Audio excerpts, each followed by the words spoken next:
of a cohort. We are back again. It's a very fine Saturday. A little bit late this morning, but on account of a little bit of sleeping in, again thing. We're going to go ahead and get up into things and get into DCS, where we're going to be doing a little bit of teaching on the F-4, talking about primarily the fuel systems and the electro-optical weapons on board the aircraft, and how to get those things successfully employed. This is one of the teaching modules that I do, specifically with the group that I am a part of, Pantheon Initiative, for Fenrir Flight, which is an operator of the F-4 with our group. So with that, let's go ahead and get into Nellis, get into the jet, and we will get up to some shenanigans. Apologies in advance for a little bit of throat clearing and things of that nature. A little bit of a cold type issue going on. We're going to try and keep that to a minimum for you fine folks today.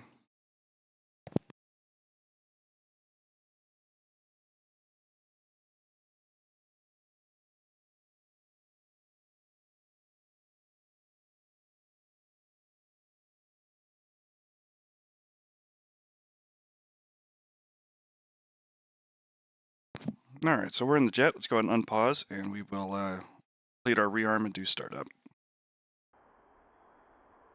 Copy.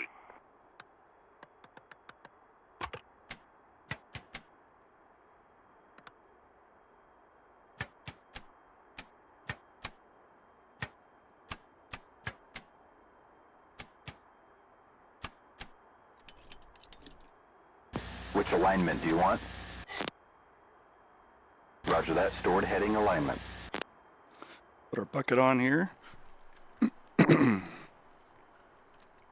And let's get those starter cartridges loaded. Rearming complete. Roger.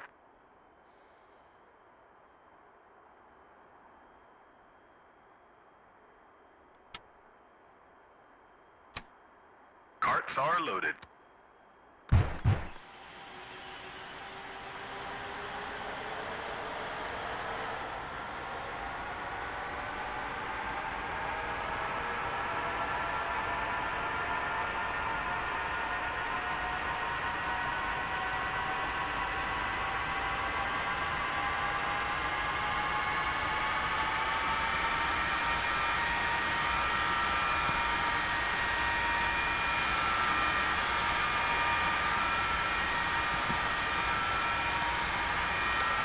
If you cycle Gen 2, I can start. Does that?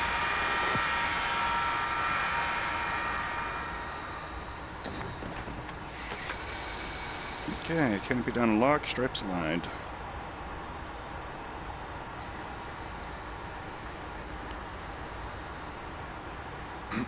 Now while Jester's doing the alignment, let's go ahead and talk about getting these things set up. Canopy down and locked, lights out, stripes aligned.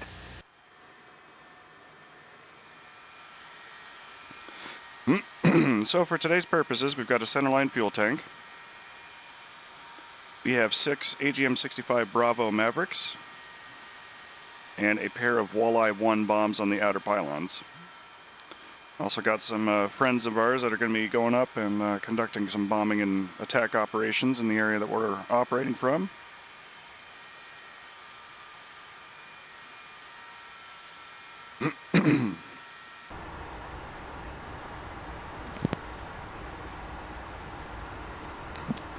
So the first step that we've got here with it, and this is just something to keep in mind, is that for all electro-optical weapons it takes 3 minutes before they are ready for use.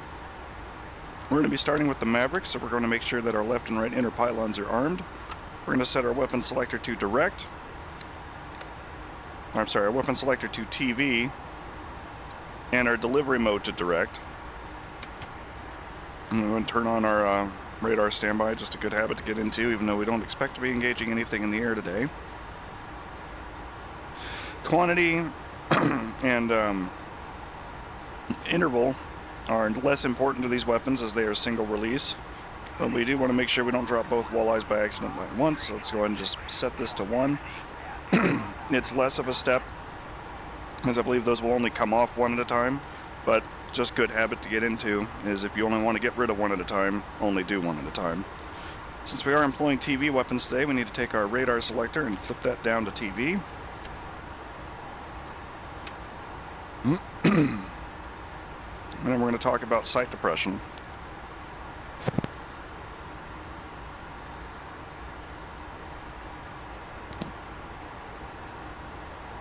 For the sight depression for Mavericks, it is a sight depression setting of 45 mils.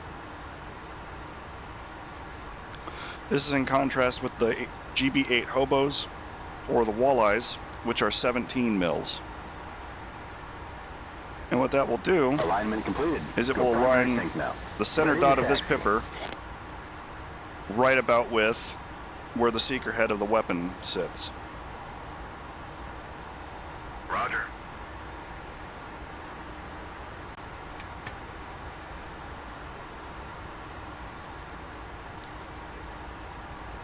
Yes, sir. Chalk's out.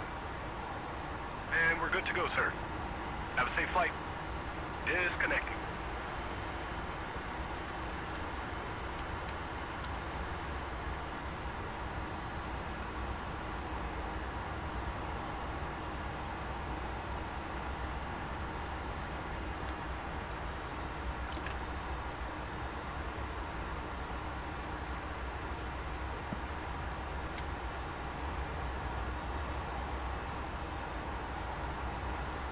We're going to go ahead and follow his are we going A4s to be out. picking up a few bug guts on this flight? What do you think?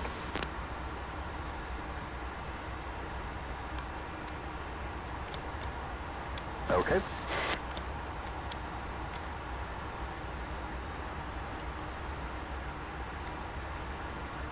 We'll set our takeoff trim here before we forget.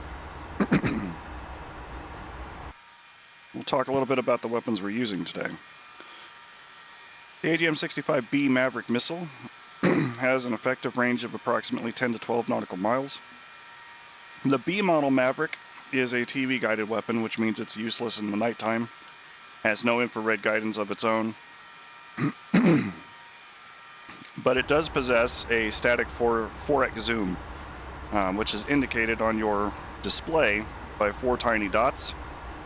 So it can let you know whether or not you're using a A model Maverick, which has no zoom, or a B model Maverick, which has, the 4x zoom. Depending upon the kind of mission that you're flying and the availability of the weapon, the AGM-65D variant is also available to the F-4. The D variant is a infrared seeker head, which can be used at night. And it has a variable zoom, which is actuated by activating your front trigger. And that will toggle between 1x and 4x on that particular weapon.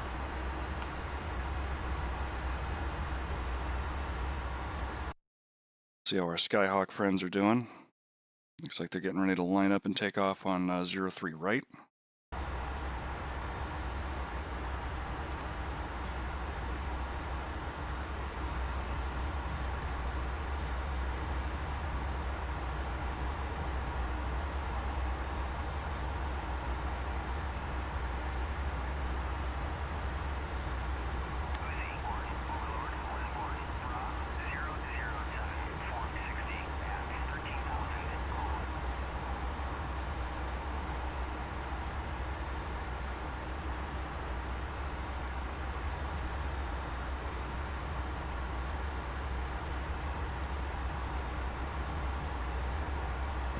And there they go.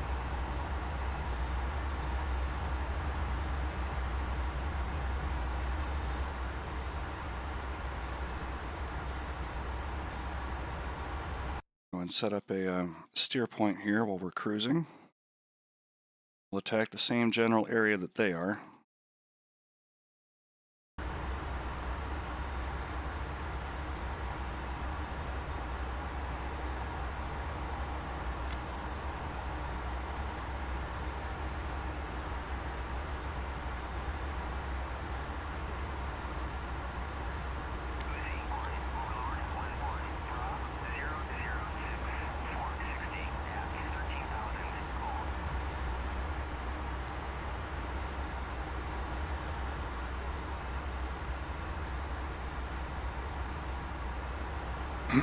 Our flaps are down and slats are out.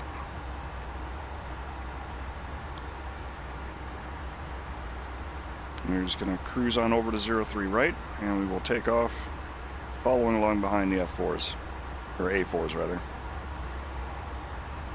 Although it looks like maybe some of them didn't quite make it.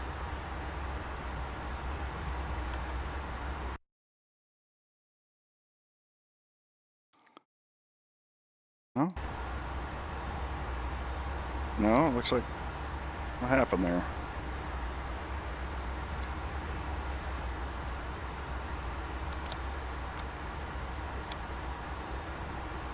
Let's stop here for a second. Now we're going to go investigate that real quick.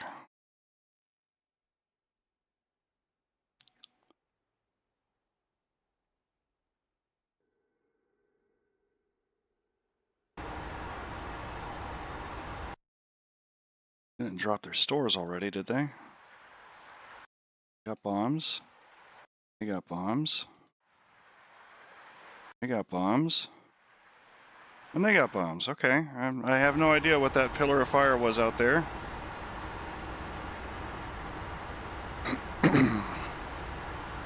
So we will just assume that it was safe.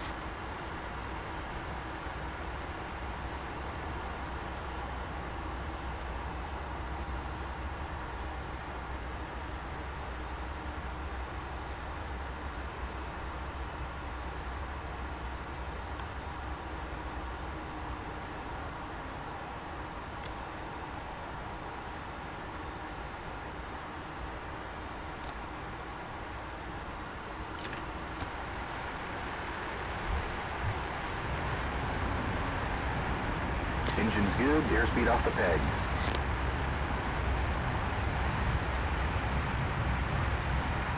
$80 knots. Airspeed's coming alive, 100 knots. Roger. Doing set for diversion.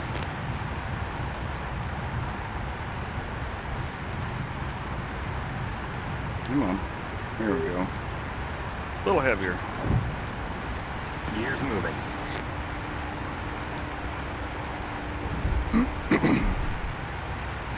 Gear up. Flaps up.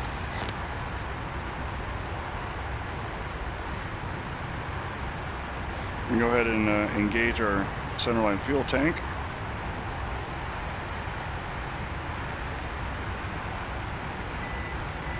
Oh, I'm showing nails 11 o'clock.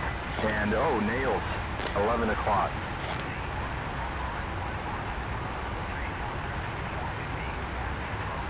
Just maintaining power here for a minute as we turn on to our steer point.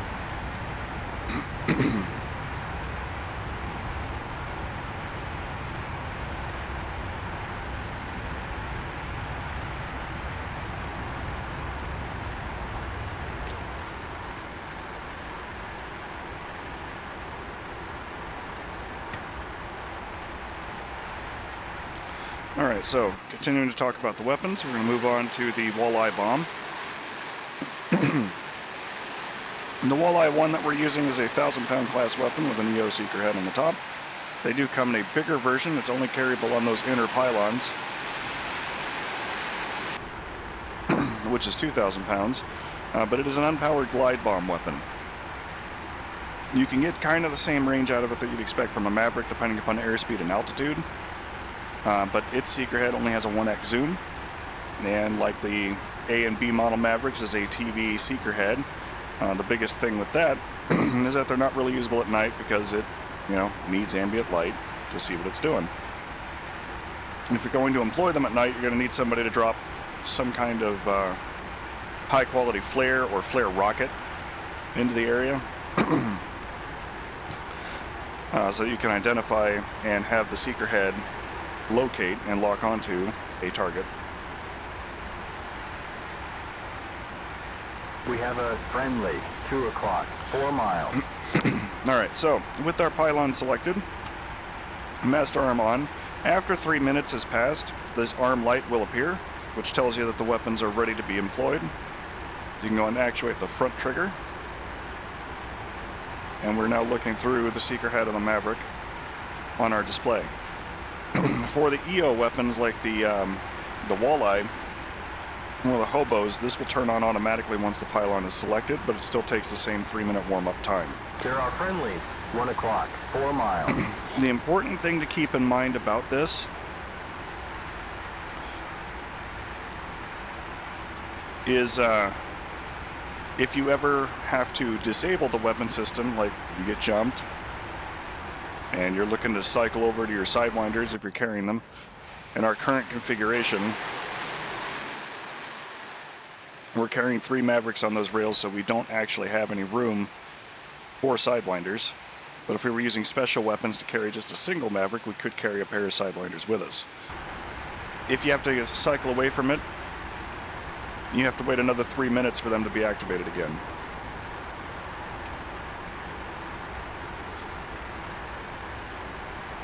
So unless you are well protected, the advice that I have for you on this one is not to warm the weapons up until you're about 3 minutes away from being able to use them. And that is a decision that you can make while you are en route to a target area and go, hey, there's no aircraft threats that are in the vicinity, nothing's coming up, the AWACS says everything's quiet, we should be good to go, let's go ahead and warm these weapons up and get them ready.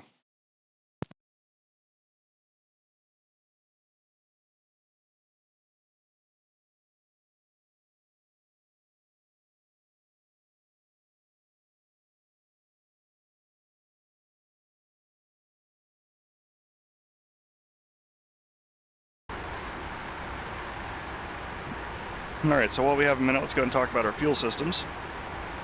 The jet carries about 12,000 pounds of gas internally. It can carry 3 bags that will just about double that range. A 600-gallon centerline bag, and 2 300-gallon wingtip bags on the outer stations. You cannot drain from all 3 at the same time.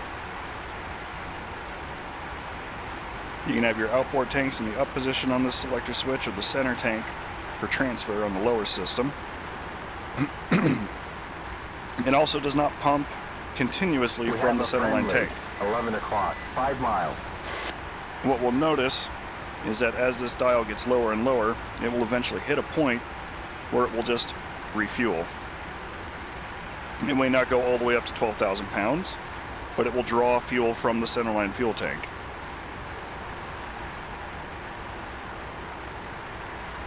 The other thing that you'll notice when we're fueling the jet 11 o'clock, 4 miles. is that it refuels extremely quickly. We have a friendly. 11 o'clock, 4 miles.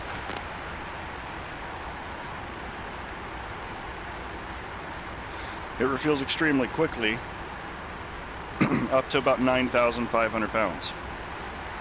At that point, the refueling happens a lot slower if you are connected to a tanker or if you're refueling on the ground.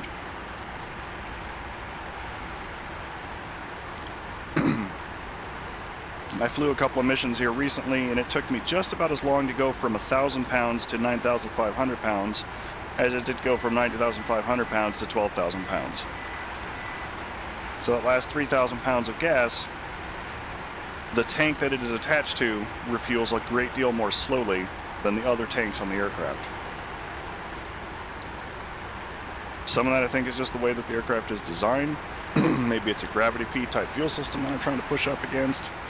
But in either event, the best answer that I have for folks on that one is if you're out here flying a mission utilizing the F-4, bear that in mind.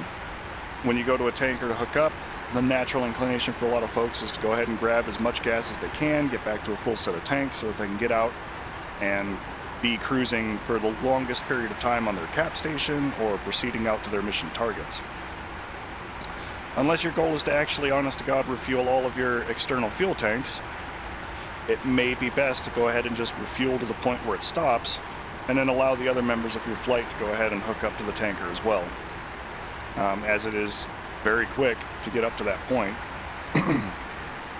And honestly, with 9,500 pounds in the jet, there's a lot that you can do.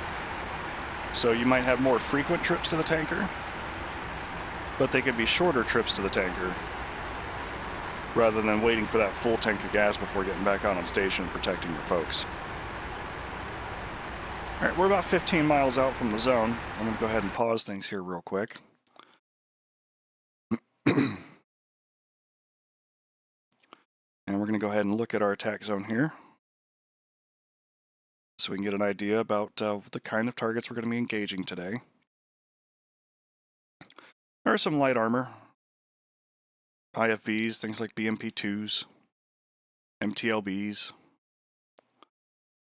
Got some heavier armor, T-55s that are tucked away.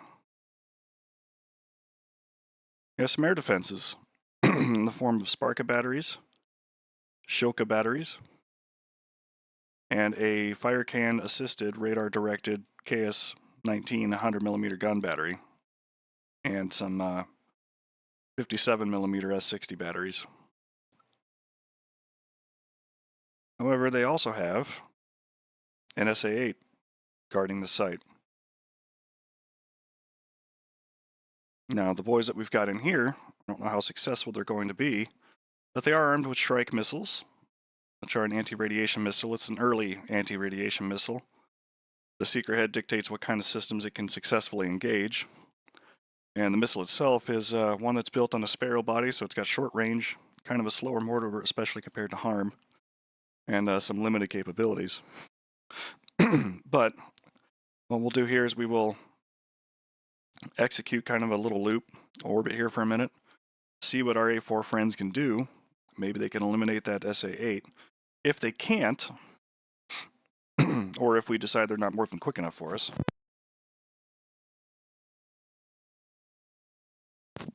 what we will do is engage it with the Maverick. The SA-8 is a system that has a lower ceiling,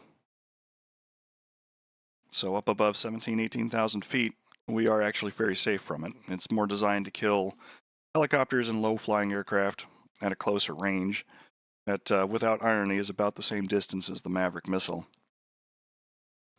We should be able to identify the target, get on it with a Maverick, launch the Maverick, turn and get away from anything he shoots back at us.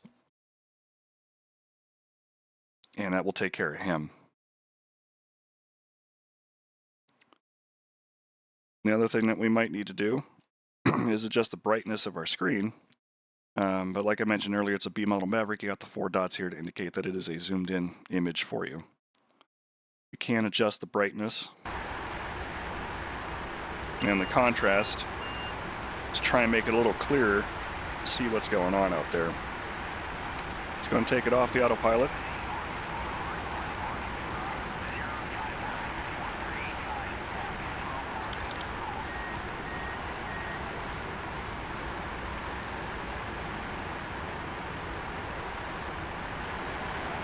We'll execute our turn here. Try and give our friends a chance to do what they're going to do. And I told Jester to mute himself, but let's go ahead and get him talking again.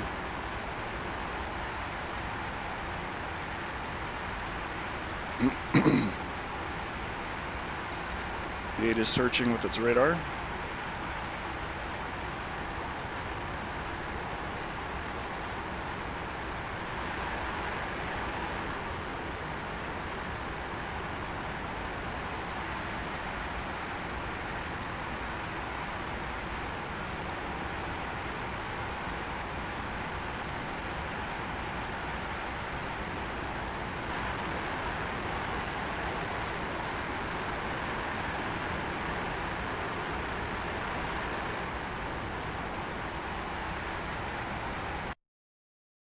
Kind of zooming out to check on our friends. It looks like some folks are running in.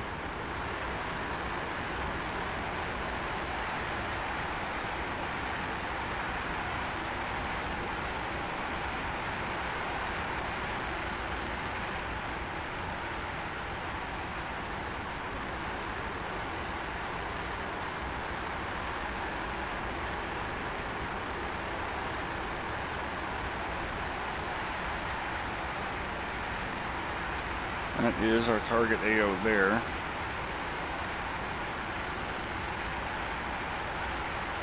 Let's go and roll in on it.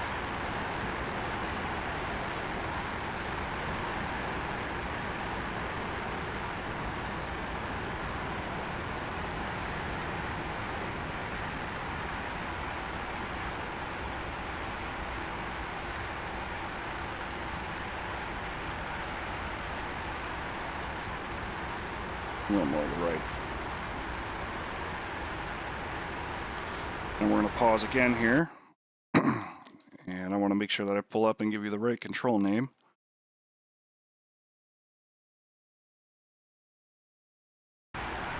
Alright. So, what we're going to do is, in order to steer the seeker head from the Maverick for the front seat, we're going to action our air refueling release button. And then we could slew it around with our hand controller that we would use to steer the bullpup missile, which can be bound to an axis. And when we release the air-to-air refueling disconnect button, it will attempt to latch the target that's in the center of the screen as long as we're within range. That's going to be the mentality that we're looking at. But as you can see, this picture here is just about dead center on that pipper, and we're at 45 mils depression. So let's go ahead and try and engage this SA-8, hopefully before it kills any of our friendly aircraft.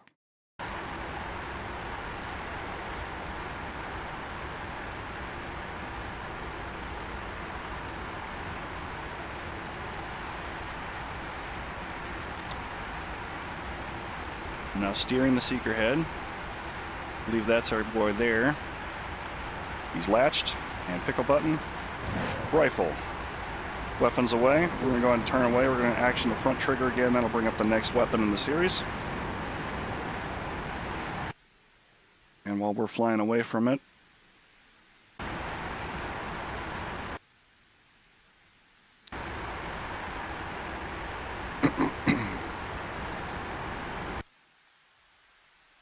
still cruising. So I'm going to make sure that we're flying in a safe direction here.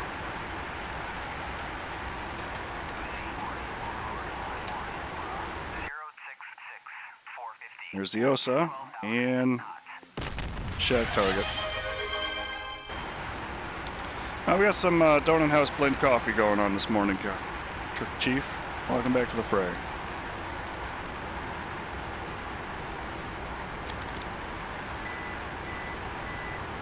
Alright, you can see, as we talked about earlier, we still got fuel in that centerline tank, and it is slowly refueling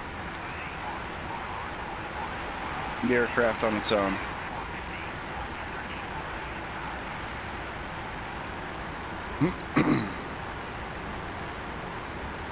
Alright, so we've dealt with probably the largest threat to our A4s that are attacking that site.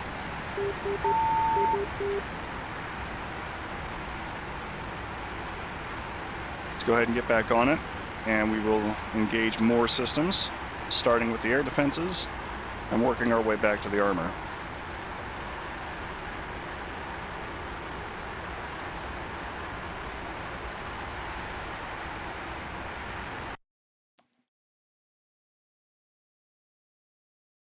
Looks like our A4s are dropping snake eyes from orbit for some reason. That's certainly a strategy, and one of the stranger strategies from 2024 that I've seen so far.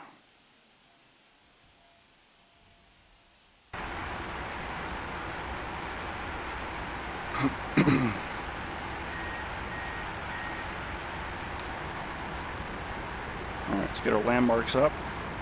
That should be the town there.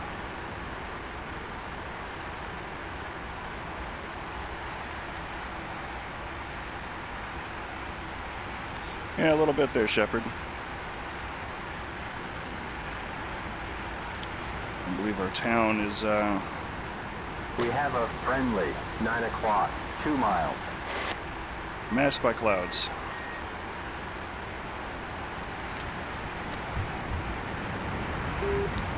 Let's put it in burner, get ourselves a little bit of distance.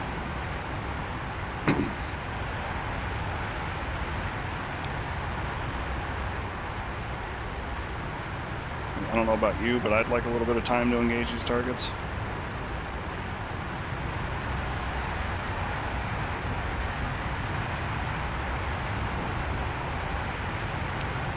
And I'm going to focus the Shoka battery first, since they're radar directed, and then the Sparka battery.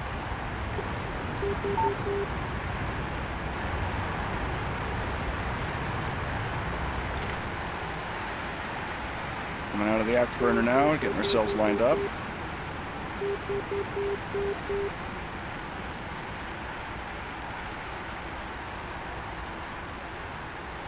And there's our boys. Hooked. Rifle. And I'm going to put one hopefully on the other side here.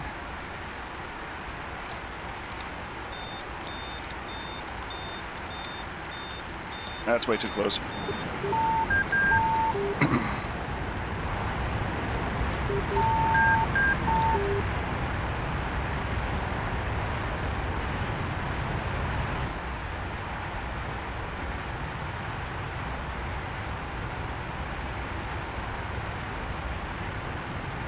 And off to the east, we'll come back, re-engage.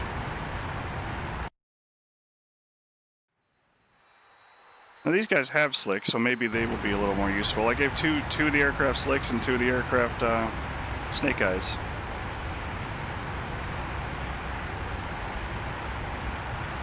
But alas.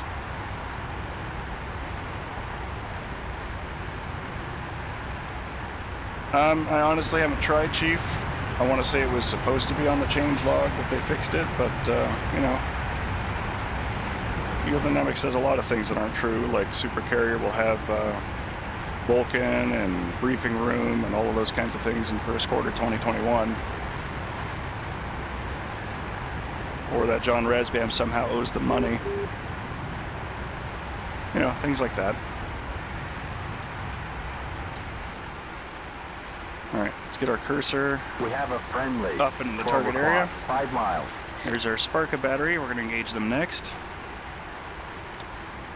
Target locked. Rifle. I'm trying to engage the second half of that group because his missiles might not be big enough to kill them all. Rifle.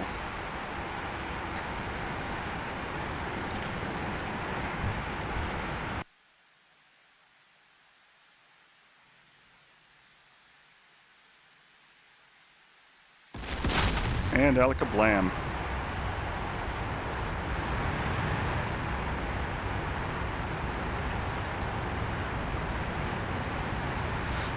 The other thing that I want to point out, especially for this aircraft, is it does not alternate sides when it fires the Mavericks. It will exhaust one full pylon and then give you the second one by default. You can use the reject missile lever to cycle between different Mavericks. But if you want to try and manually do it, you could.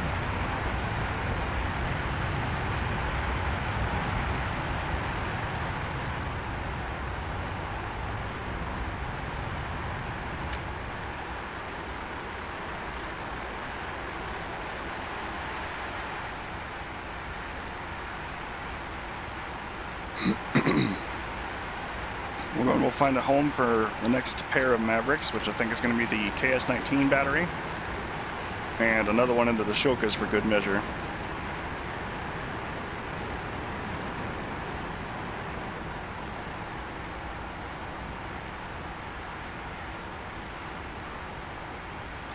Here's the battery.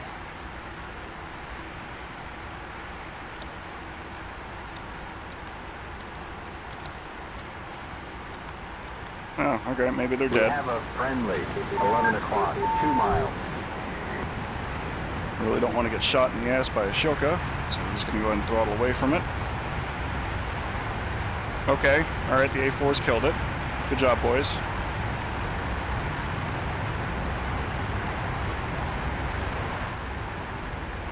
Then we will expend our our weapons there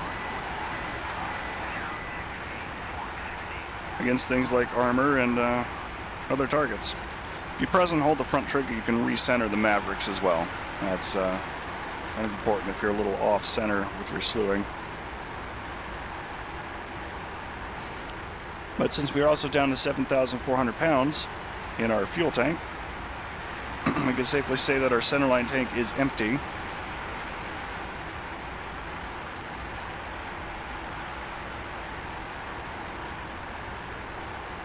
We don't need to jettison it right this minute, but we'll probably get rid of it here soon. Let's go ahead and turn around and try and get these weapons out.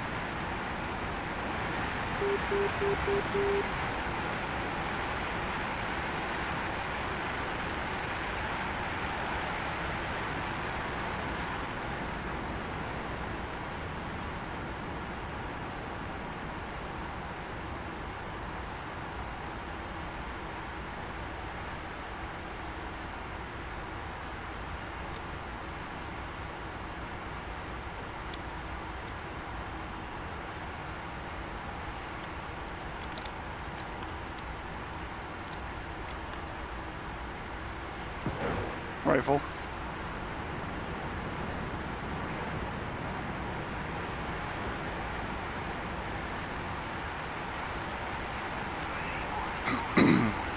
Check BMP and MTOB.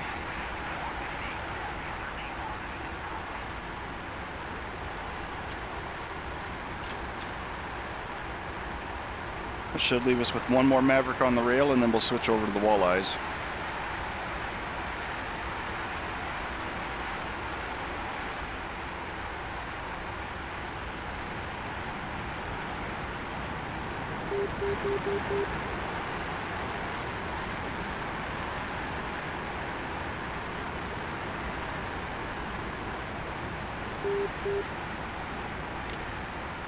Seeing your colors, a pair of MTLBs in this little gray strip. Let's go ahead and put the pipper on it.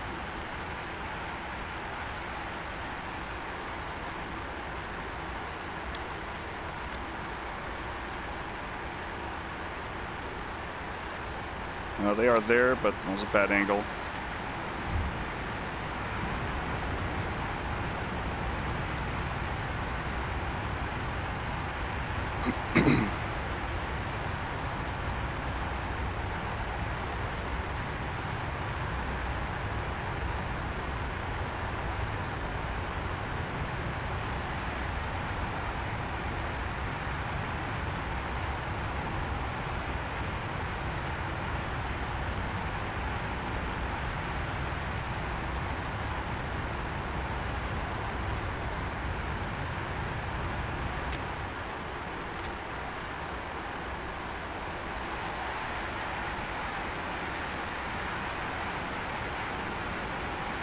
Alright, we got a couple miles. Let's go ahead and turn around. 9 o'clock, 4 miles. There are friendlies, 12 o'clock, 3 miles.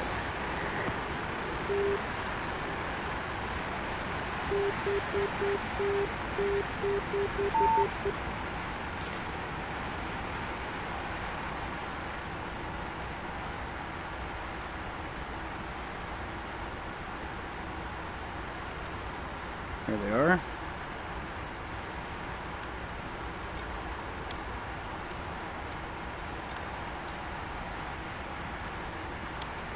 That's probably close enough. Rifle. It'll hit the building, but it might kill them too.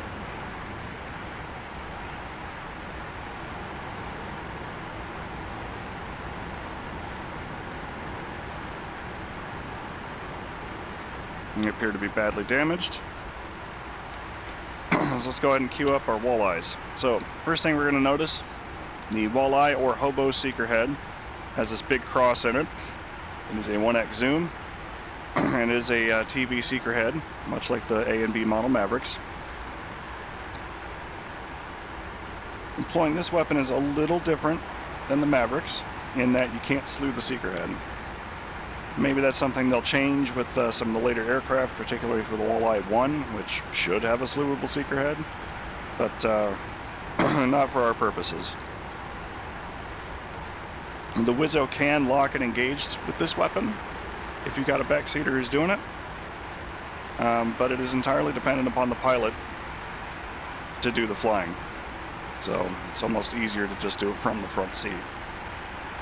First thing we need to do is reset our depression to 17 mils. And make sure that our pipper roughly aligns with the box there for this weapon.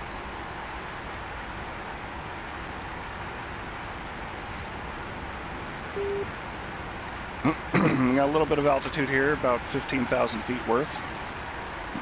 So what we're going to do is put ourselves out here on this target area, look for a set of tanks in that second field.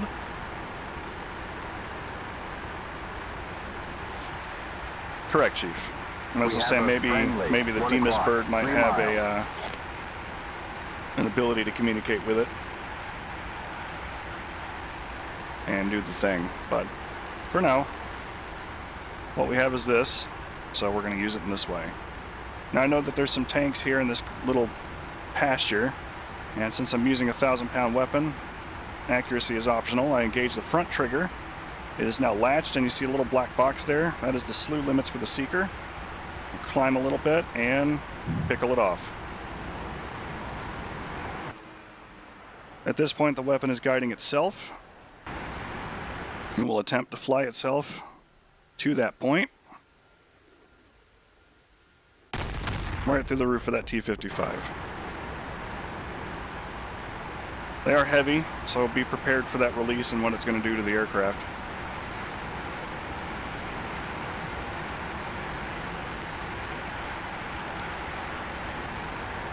The 2,000-pounders aren't going to move you quite as much because they're carried a little closer to the center of the aircraft.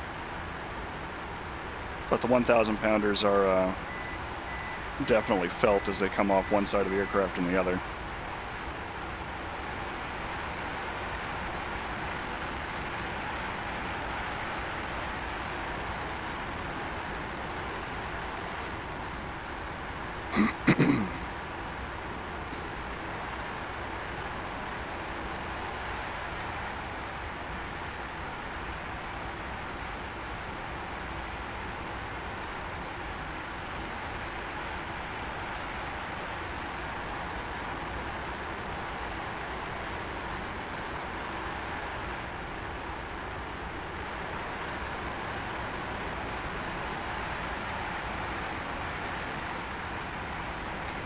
There's our target area.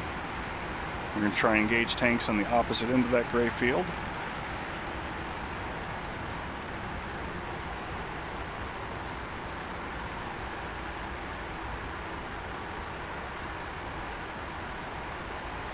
And again, it's a 1,000-pound weapon.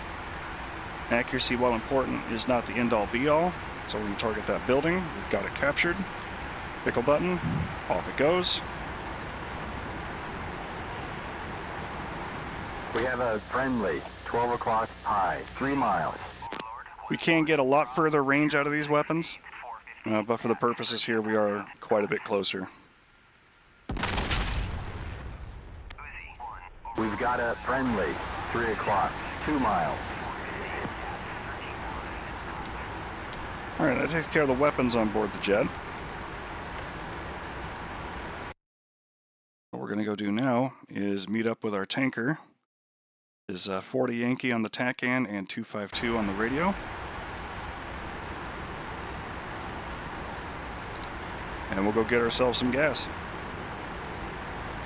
Yeah, 15 miles isn't uncommon. If you're going fast and are very high, you might be able to get closer to 18. I see a new bogey, left 35, 2 miles. The big thing is having the seeker head being able to see the target and contrast it clearly enough that no friend return, make bogey burn. It can actually lock. All right, I'm going to put it in autopilot hold here for a moment. We're going to go ahead and select the radar display again since we're out of electro-optical weapons. You might need to adjust your brightness and contrast again just so that you get the clear image there so you can see what the Wizzo is doing. And what we're looking at here is 40 Yankee. So we're going to come on down here to our TACAN display, select 40, and then the Y band for Yankee. Make sure it's in transmit receive. And then I want the needle to look for the TACAN beacon, which is over there.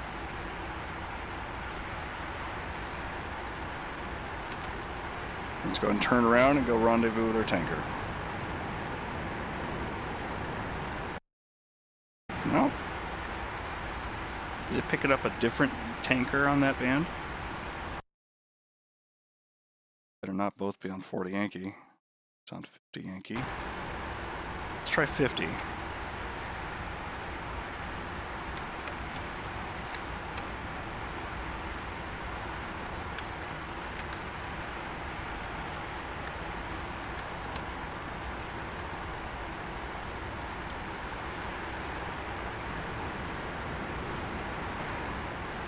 It's not spinning around, so it's definitely locked onto something. But for whatever reason, it's not locked onto the tanker that I want it to be. Now let's hope the radio channel's on the right setting.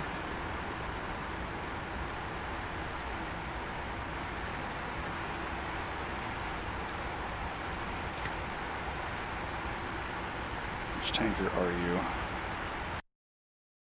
Texaco 111.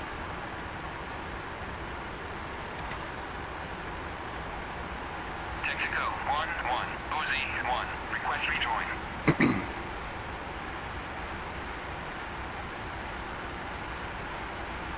Alright, got new bogeys. Alright, checking friend or phone now. Alright, he is apparently all messed up. We have a friendly, bra, left 15, 20 miles, Angels 19.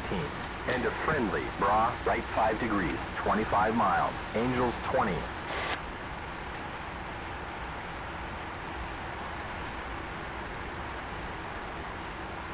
Let's try the default comms channel.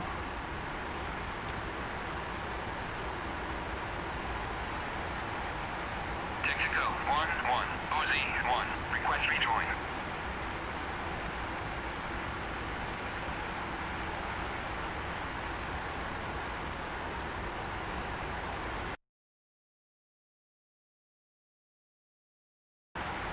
Well, thankfully, we have an easy way we could fix this, so let's go ahead and just do that real quick.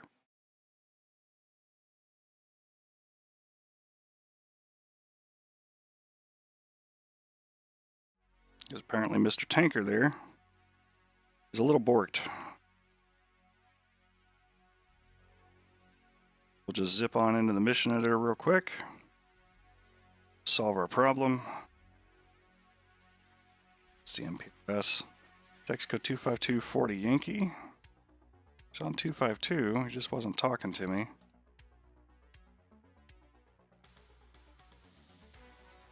And he's supposed to be on 40 Yankee. What gives, game?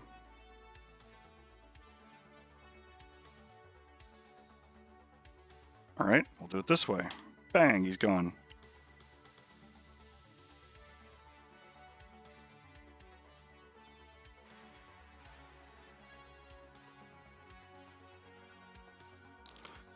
.252, 16,500 feet.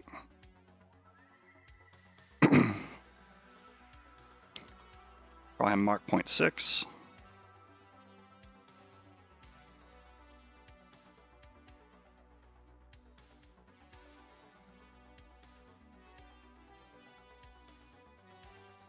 Wideband 40. His aircraft. Good so far. Make sure that he never goes home and is always standing there. Give him a couple waypoints. You can get away with just one waypoint and setting the orbit on the origin point. However, I do like giving them at least 2 waypoints. I don't want him going at 530 knots. I'll never catch him. Just match the speed there and the altitude.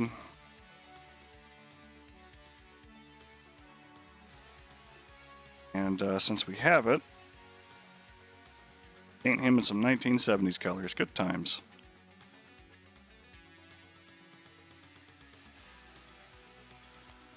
And we're just going to go ahead and start ourselves.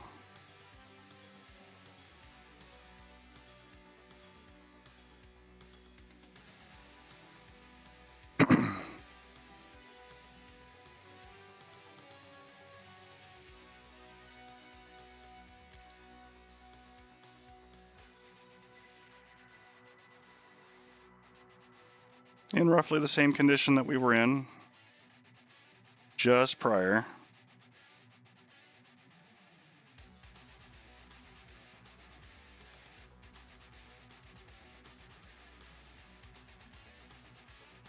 To having this whole little delay happen. We're missing the racks, obviously, but that's not the worst thing in the world. And we're down to about 5,000 pounds internal. Let's just knock it down a little further.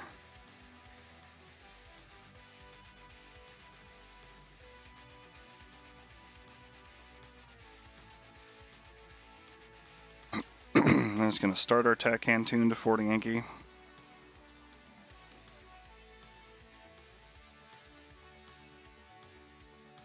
And make sure the VOR is set for Nellis.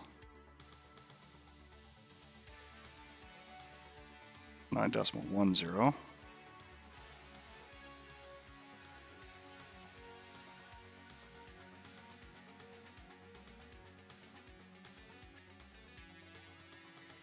Make sure our jet's pointed in the right direction.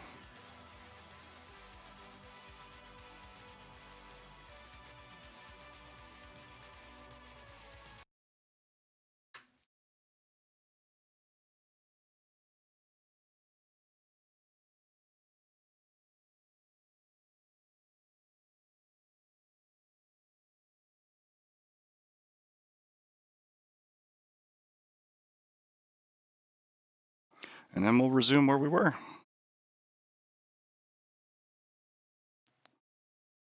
Hopefully that will fix the responsive problem.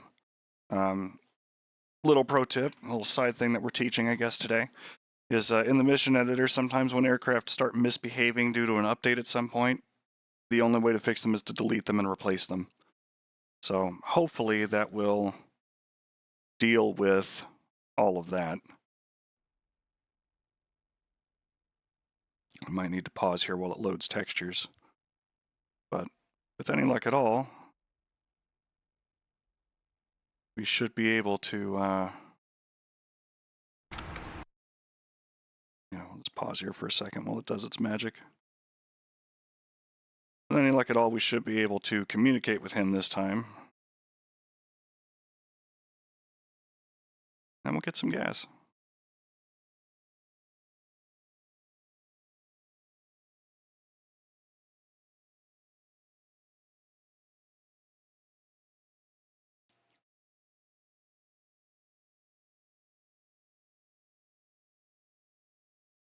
I'm glad real life doesn't work this way.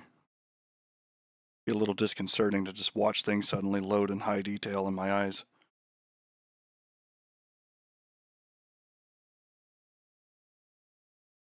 That should be good enough. Let's go and unpause. Looking good there. 252. New bogey, left 5, 1 mile. Tanker, Texaco, intent to refuel. Uzi 5, request rejoin. Target is a buddy, good IFF.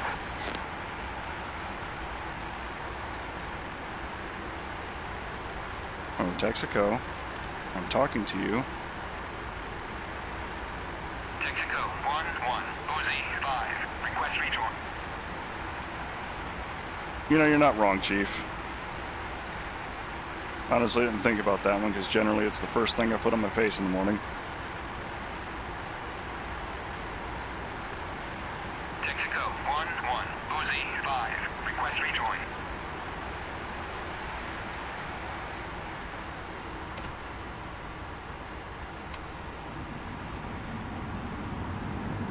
Is it just something in this mission where they don't like to refuel?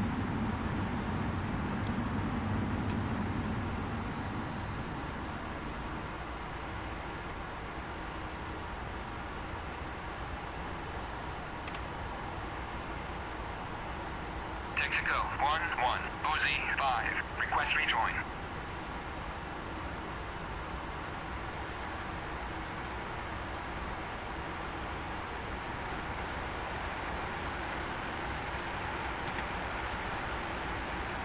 Texaco 1-1, Uzi 5, request rejoin.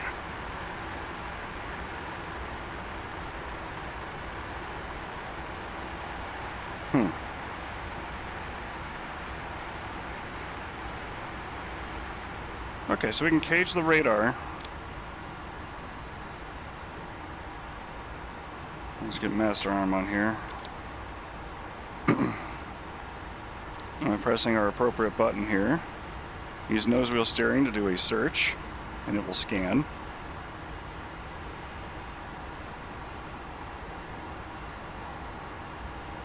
I don't know, Chief. It's kind of looking like they did.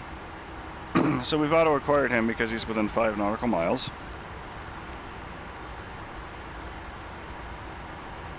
And And I'm going to go ahead and take out the interlock, which will allow me to shoot with a trigger pull. Box 1. Refuel when I ask you to next time, tanker.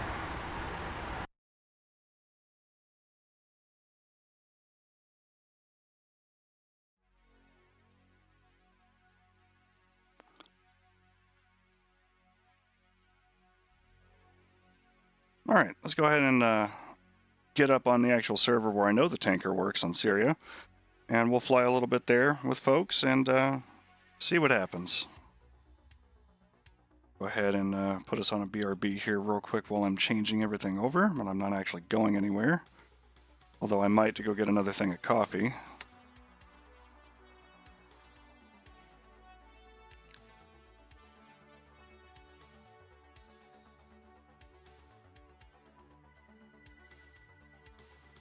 I'm gonna have to fiddle around with that. I almost wonder if the problem is that there were too many tankers on that map, but that shouldn't be an issue.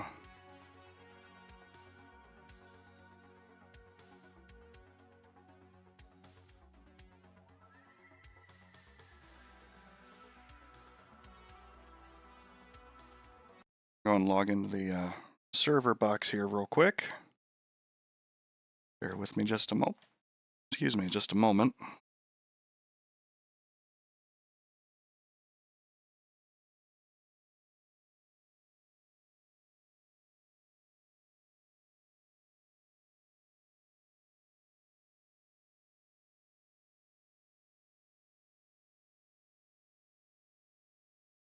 And we're going to load up sticks with dust.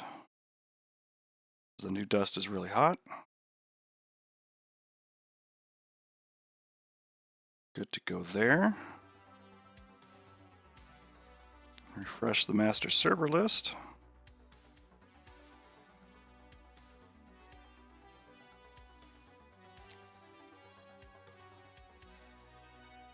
Yeah, I'm gonna have to experiment with that one on its own. I might have to pull all the tankers out and start over with that on that particular training mission, because since I use that one for training, it might be nice every once in a while to practice air refueling on a map where I've already done stuff. You know?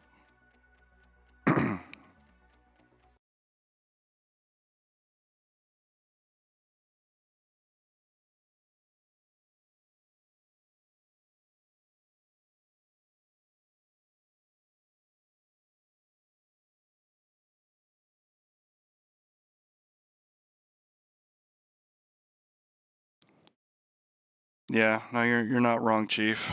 You are not wrong at all. Breaks the training map for training. Classic ED.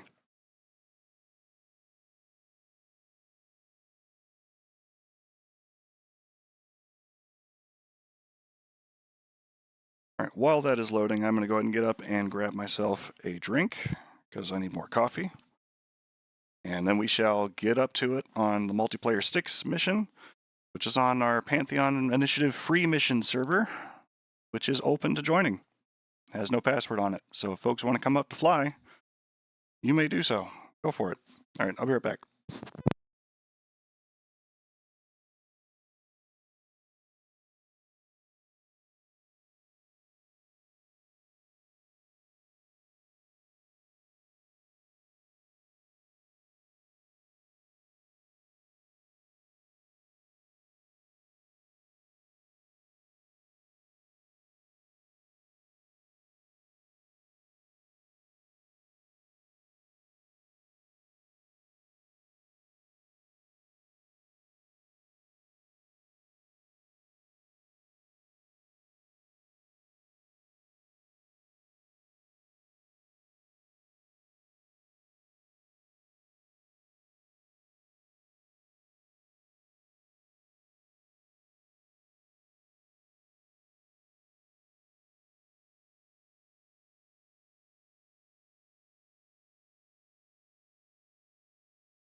Alright, the puppy has been pet, the coffee has been had. Let's get up and follow through with the things we've been doing.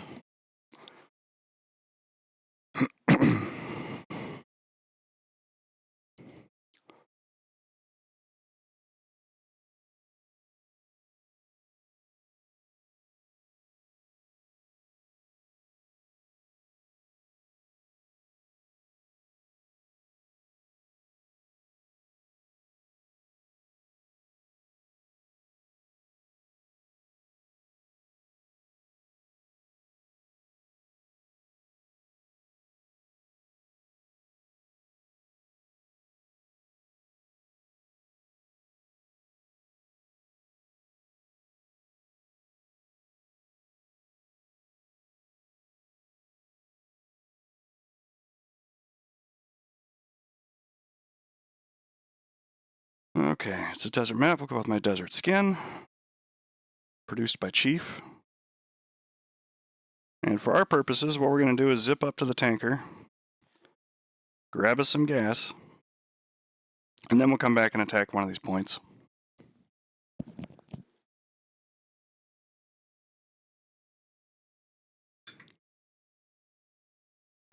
Probably have to wait another minute while it loads the textures, but we will get some refueling in today, so you can see how fast it is to get up to about 9,500 pounds, and then how slow it is afterwards.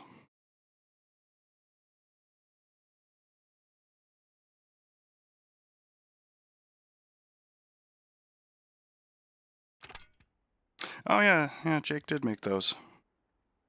I think the only thing that I wish that Jake did a little different was when he chose the Southeast Asia pattern. He picked the one that didn't have all the writing everywhere on the jet.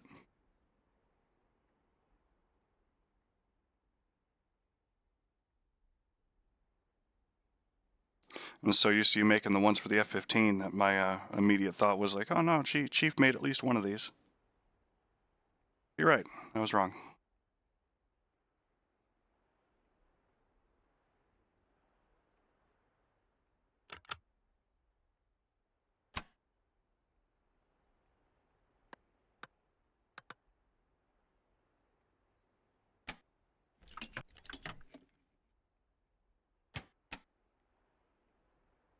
Okay, what alignment? Okay, stored heading. Stored heading alignment there, Jester.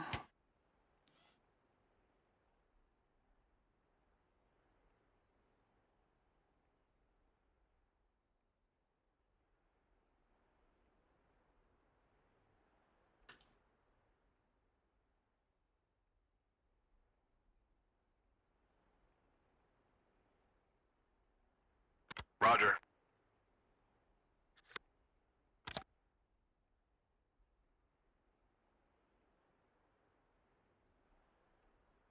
Carts locked and loaded.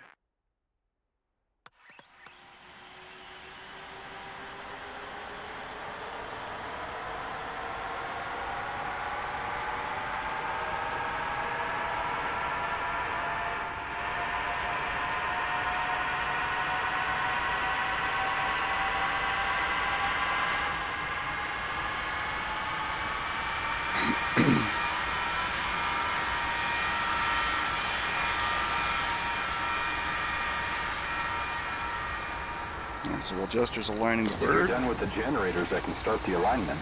We'll go. go ahead and finish our cockpit configuration.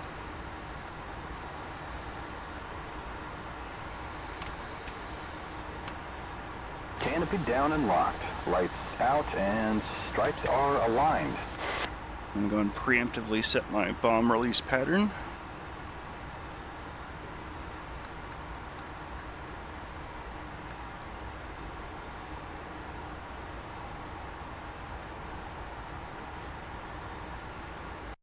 And let's go and set up for Shell, which should be the slower tanker.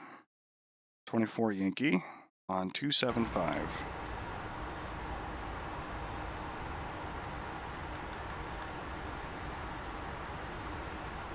Same thing, Yankee band.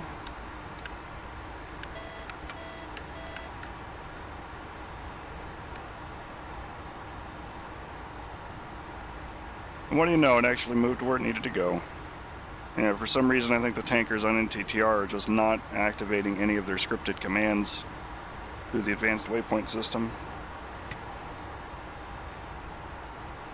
So they are just not turning on the radios and they're not turning on their TACANs.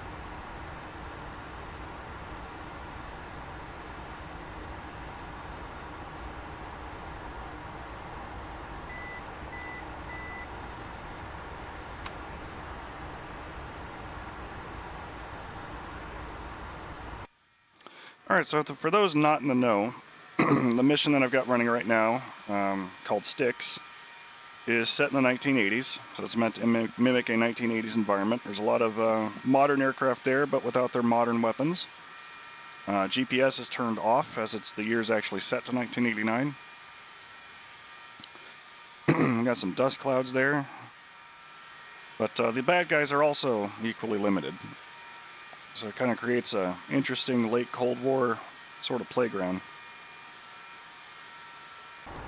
One where the F-4 is still almost as valid and shiny as some of its more modern cousins.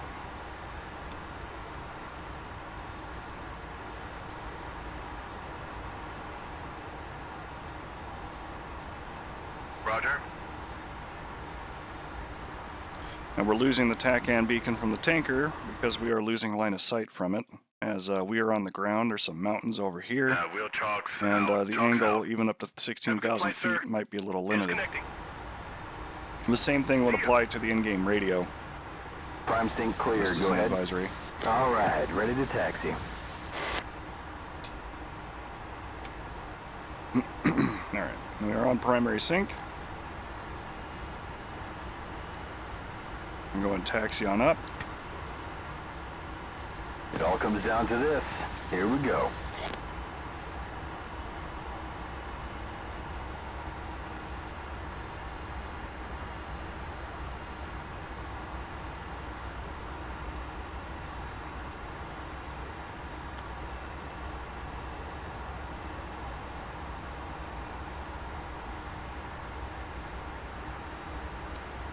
So, we gonna be picking up a few bug guts on this flight? What do you think? Okay.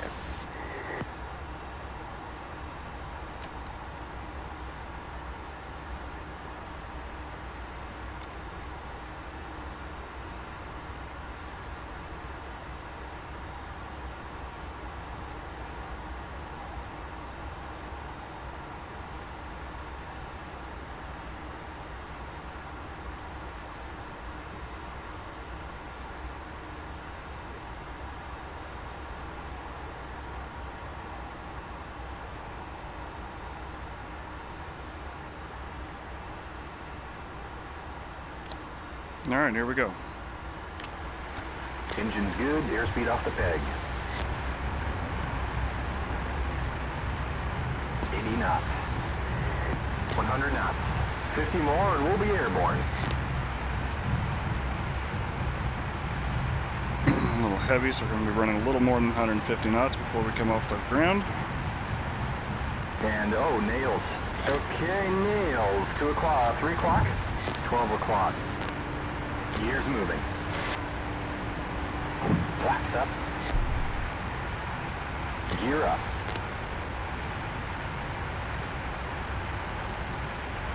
Look at that haze. Watch for the traffic dead ahead.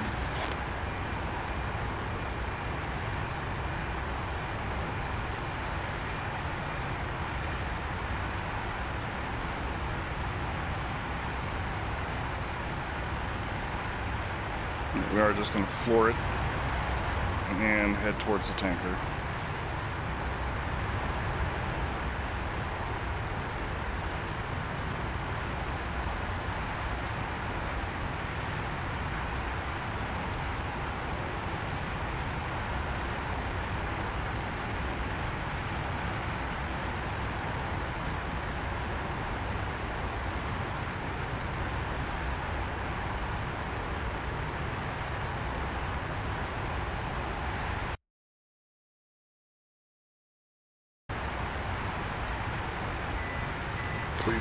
We've got nails 1 o'clock and nails 1 o'clock. We should be picking him up soon. And that is Shell 2-1. Shell 2-1, forward 1, request rejoin. Proceed to tree contact 16,000 feet at 270 knots. Tanker will give you indicated airspeed, which is different than how it's set in the mission editor. The mission editor uses ground speed, which is dumb, but it's what it uses, so that's what we have to play with. All right, those are some nails, 2 o'clock, and nails, 2 o'clock.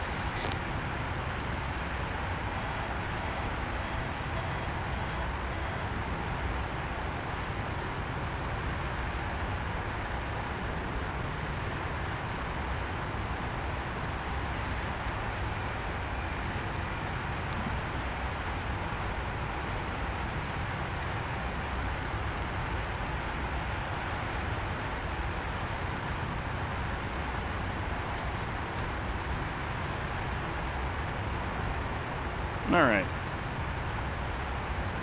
Still 12,000 pounds because we got that centerline tank on and it's refueling the tank.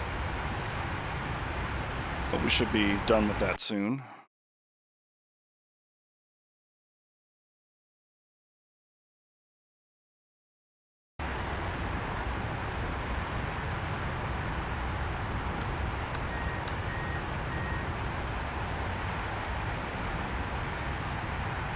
TACAN is working properly. And it's even displaying the range to the tanker, 59 miles.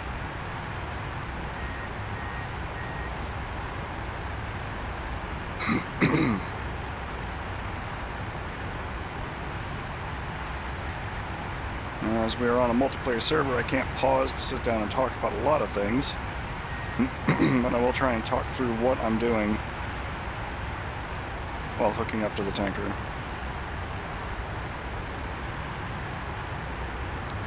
So if we can turn my instrument panel lighting on here a little bit, that's going to be a little easier to see.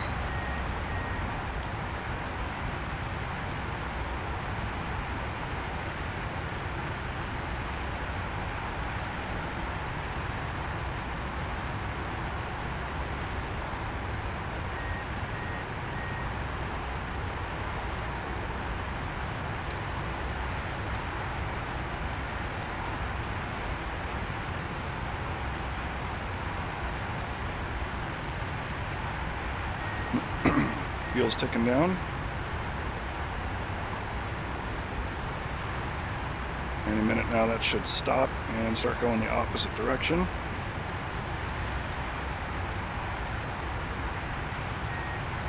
Got a new bogey, left 10 degrees, 33 miles, 20,500. And nails, 3 o'clock. Okay, nails, 2 o'clock, 3 o'clock. It's a friend, IFF checks out.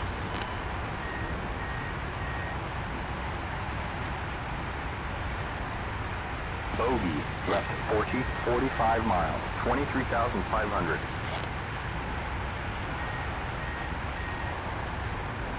He's good, target paint. Once we finally exhausted that center line.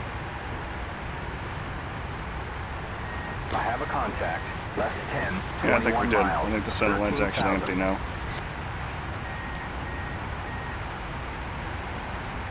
IFF checks out, target paint.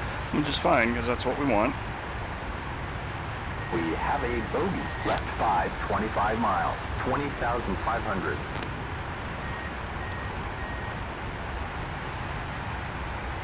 IFF is positive he's a buddy.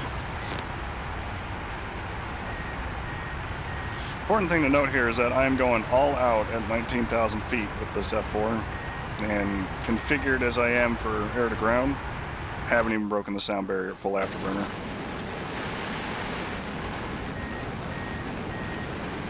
Having a lot of air to ground stores on the jet really is extremely draggy. There are friendly. And 11 if you're making o'clock, missions, 6 miles. if you're thinking about having F4s try and get up and hook up to tankers and do all of that before the strike, you need to make sure they're flying slow enough that they can be caught up to. Yeah, pretty much, Shepard. Same sort of principle. Any aircraft that's configured wall-to-wall for air-to-ground with precious few exceptions, one of them being the F-15, you're really not going to break the sound barrier with your maximum engine output. That is just the reality of the matter.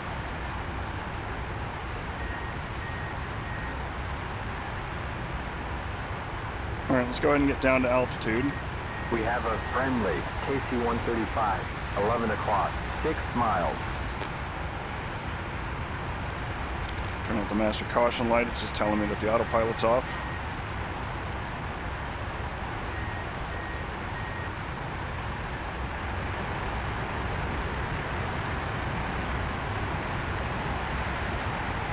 Still trying to bleed off that gas.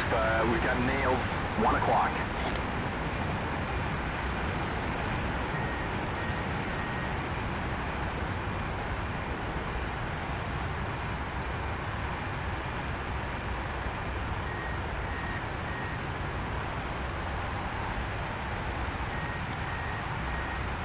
Ordinarily, I would go through and turn all the lights on and everything else. Really kind of fly this one right, but in the interest of actually getting up here to do it,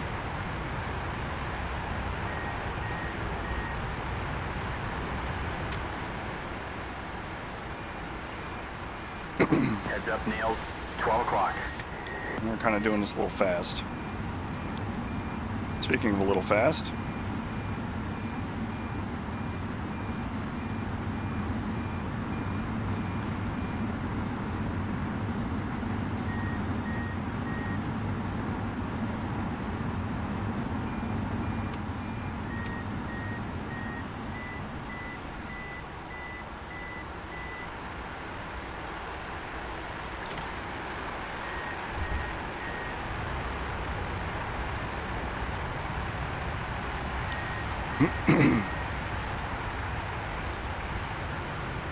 Alright, step one, the approach. It doesn't matter if you're flying off of a MIPS, the MPRS, or off of a boom tanker. Broadly speaking, the first step is the same. 11 o'clock. Shut Jester up.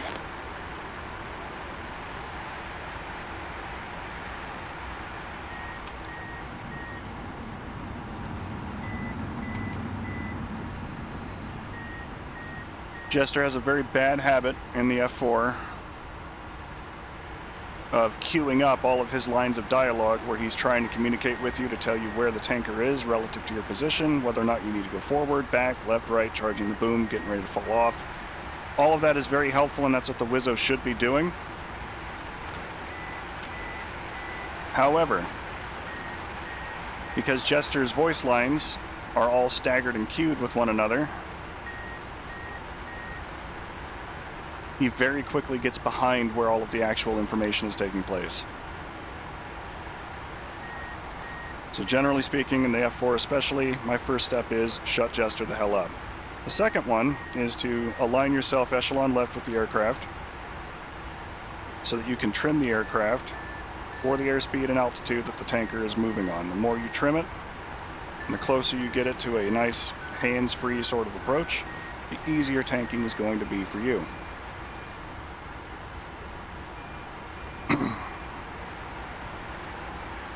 It's very important that you trim for the airspeed that the tanker is flying, as throttle is going to determine whether or not you increase altitude or decrease altitude, similar to landing. We're going to slip in behind the tanker and open the refueling door. In the F-4, this will also automatically call ready pre-contact. If you're in the right position, or near enough to it, you'll get cleared contact. Now my focal point from here forward is going to be these lights overhead on the tanker. You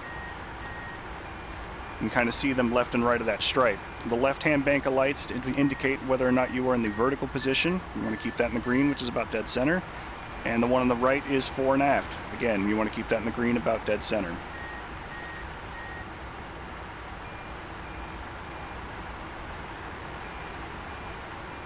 Right now I am both too low and too far back, so we're just trying to shuffle ourselves into a good position.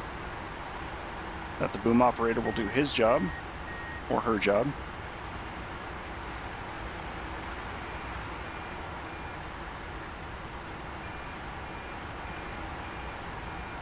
Not too far underneath, going to come up a little bit.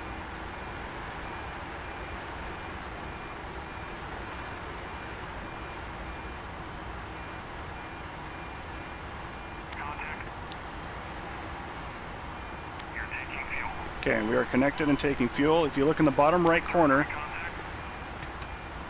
alright. Also with the F4, if you disconnect for any reason, you have to reset the door, so you have to cycle it. It's going to be good to bind that to a HOTAS button. Otherwise, when you reconnect, it'll just say transfer complete. But you can watch the fuel gauge on the bottom right. I can't see it because my eyes are focused center screen up, trying to fly the lights.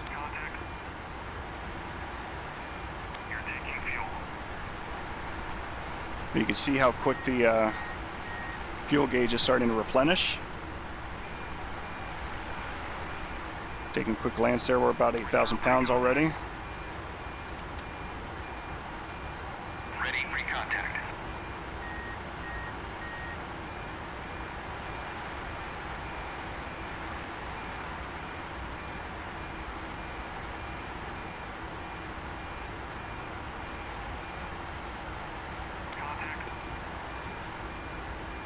You're taking fuel.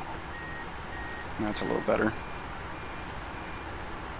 But right about when that door gets about 9,000 pounds,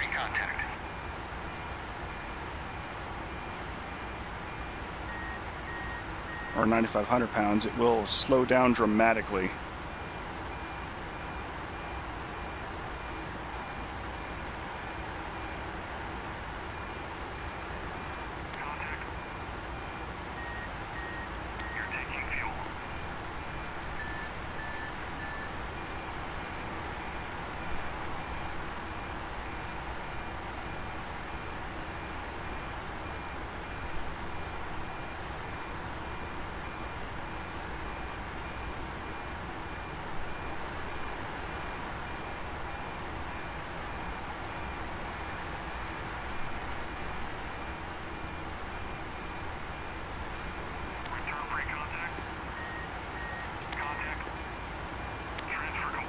Yeah, see, it says transfer complete because we,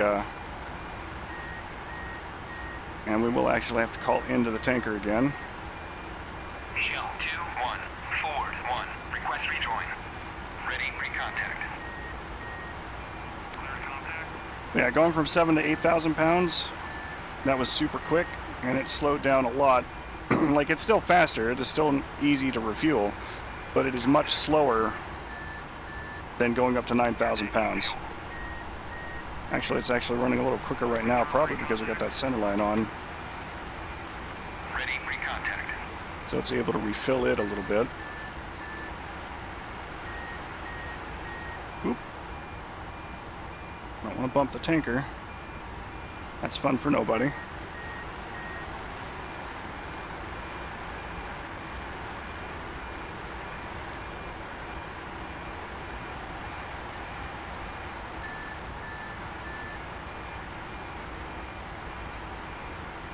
I may actually refuel this at that fast rate until the ET is being filled. We'll see what that works.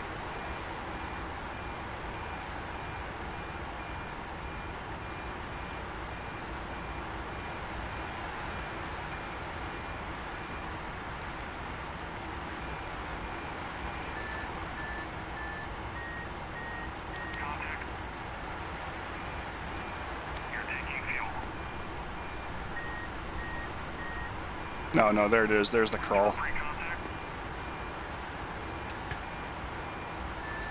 Ready for contact. Yeah, 10,000 pounds is the magic point, I think.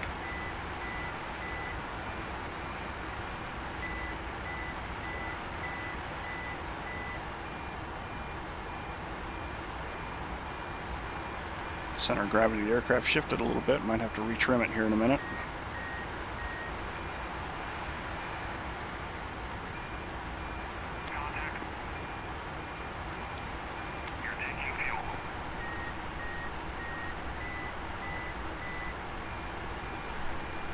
Yeah, see how that it started spinning up real quick, and then as soon as we got over 10,300 pounds, it just came to a crawl.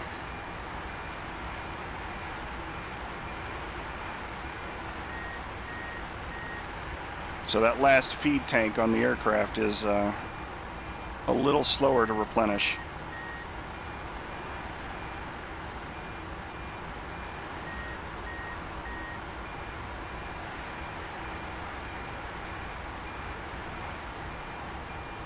Contact.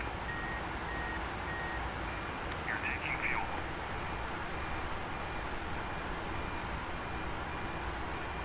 And we're very much in the green position now, so that should be the best flow rate off the boom. But it is just a crawl. Moving up to 700 pounds. 10.7 rather. Crawling towards 8.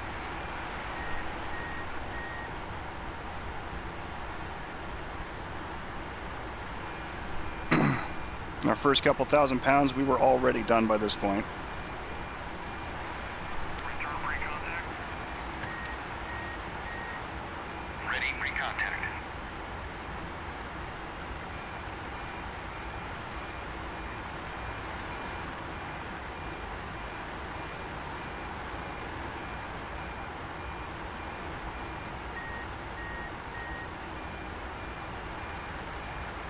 Contact. You're taking fuel. And even if I manage to stay on the boom Pre-contact.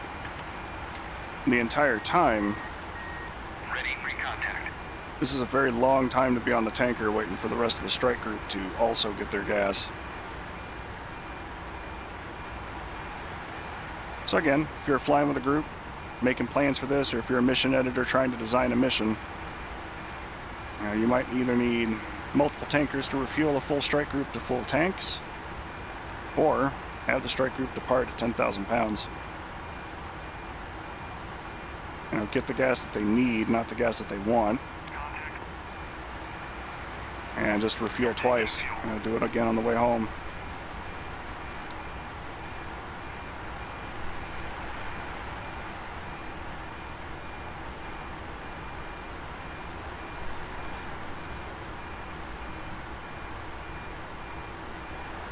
Return pre-contact.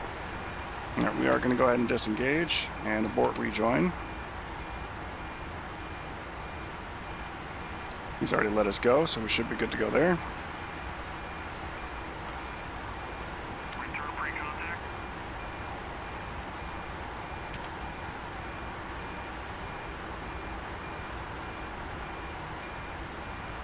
And let's go ahead and start warming up our Mavericks.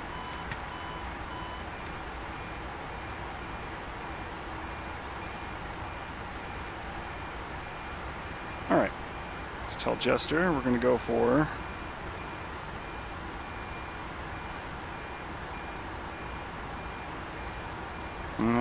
let's go with the boat hunt. And we'll allow Jester to talk to us again.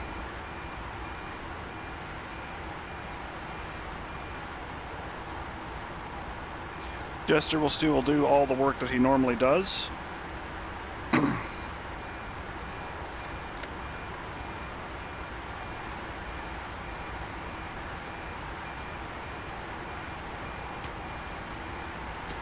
But he will do so with his mouth closed. If you tell him to stop talking. Feedback's very important on the F-4. Generally, it's a good idea to let him talk, but when you're hooked up to the tanker, it is just maddening to listen to him go, "You're charging the boom. Nails 10 o'clock. You're gonna lose it. You're gonna lose it. Looking good. Looking good. 10 forward. 4 forward. 10 forward. 10 back. 4 back. 2 back. 2 forward. And be several seconds behind you."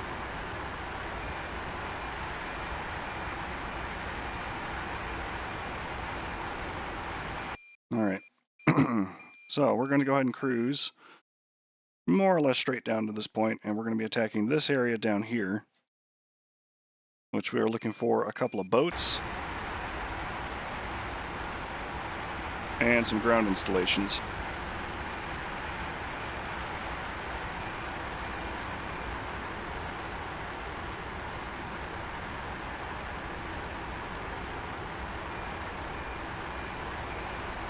Since we're going to be using the Mavericks first, I'm going to cycle over to the TV setting, set my gun to low rate as usual.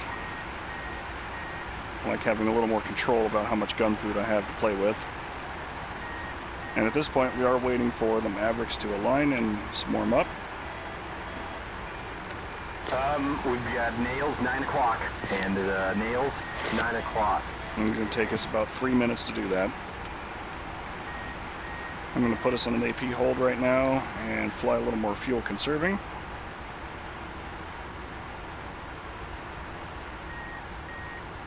And it looks like we did manage to get some gas into our external tank, as it is now refilling the mains. So some of it spilled in there. Which is helpful because, again, that feed tank apparently takes fuel at a much slower rate than any of the other main tanks on the aircraft.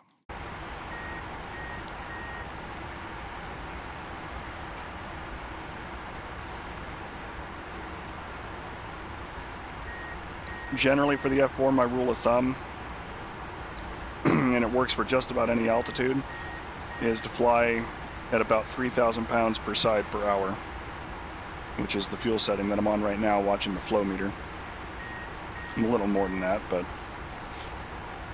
depending upon your load, that's either going to get you a speed closer to Mach 0.8, or like we are now at about Mach 0.65. We've got nails 9 o'clock, and nails 9 o'clock.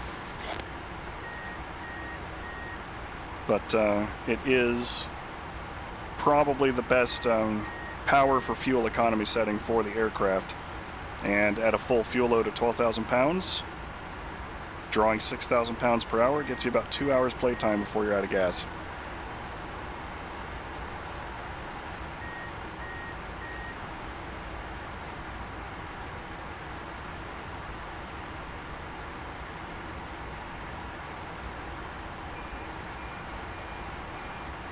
Yeah, I tend to put those on the teaching stuff there. I also tend to start the stream with a Fenrir logo and a Pantheon logo on.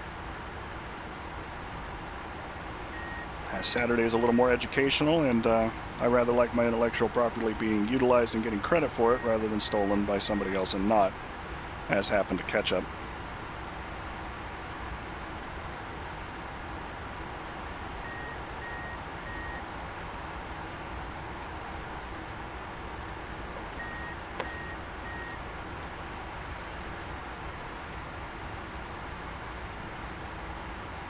Still cruising, still waiting on the Mavericks. Nails 8 o'clock, and nails 8 o'clock. The good news is, though, is that flying at our current speed and altitude, we will probably have plenty of time before we get there for those Mavericks to be good to go. And then we will come down here and use our Mavericks to kill the boats and drop bombs on any of the shore installations and gun platforms that are present. Which reminds me, we're going to go and set up the bombing computer for dive toss. We're using Mark 82s, running speeds about 500 knots. The release altitude I would rather be a little higher. I'm showing nails 10 o'clock. And target altitude, I believe, nails is 10 o'clock. Yeah, almost 0. 10 feet. And we'll call it about a 30-degree dive angle. Copy that. Okay, the arm light is calmed on our left and right special weapons pylons, so we can go ahead and action the front trigger. And we got our crosshair here. I'm going to adjust the brightness a bit and the contrast. And this is the D model Maverick that we're looking at this time rather than the B model we were using earlier today. So if I just action the front trigger, the box around it is 1x zoom. No box is 4x zoom. Other than that, it behaves very similar to the other Mavericks that we've used before. They're a little heavier and a little draggier, so I'm going to pick the throttles up a little bit because I don't want to fall under 200 knots, which is a good way to just drop out of the sky. The F-4 likes doing a lot of things. Going slow is not one of them.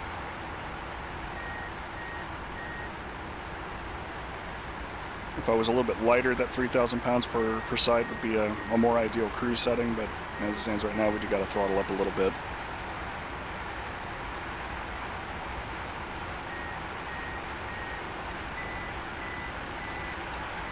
Cab configuration, she should be able to hold 3,000 pounds per side pretty easy.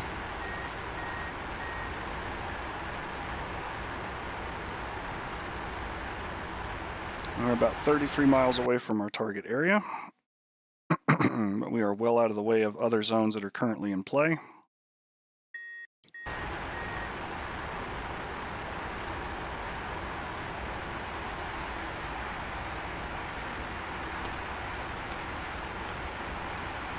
I'm going to leave the gun disarmed for now. Honestly, that would be close, and I think the F-4 would only win because it can actually use its afterburner.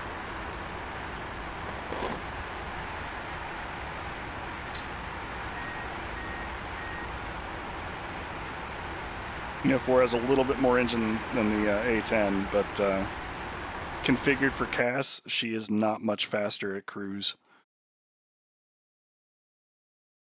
Which again, that's why when you look at Vietnam, if you've got a strike package of F-4s that are completely armed with bombs, all to the gills, they are not self-escorting. They've got a dedicated CAT platform, which is most likely another F-4 for the time, cruising out there with them to engage MiGs. Let's go ahead and turn a little more straightforward for our objective. 8 o'clock. Let's put it into a standard rate turn.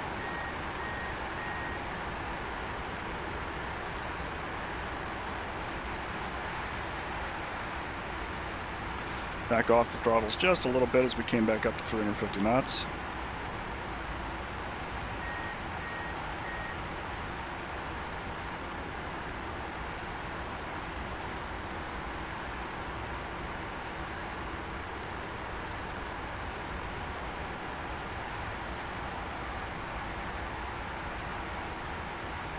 And if we zoom in just a little bit, or a lot of bit,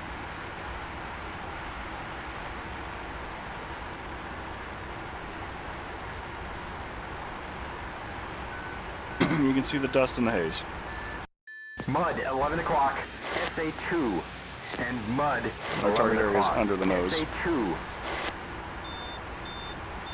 About 18 miles out, I'm going to go ahead and take the plane out of autopilot.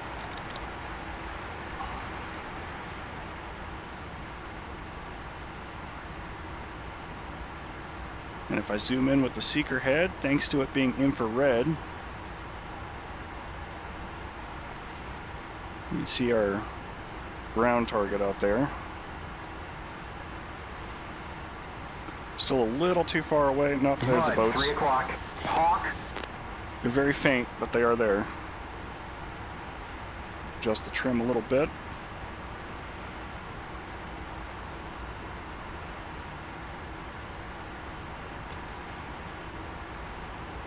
And they're probably still very much out of range. No, sweetheart, what are you doing?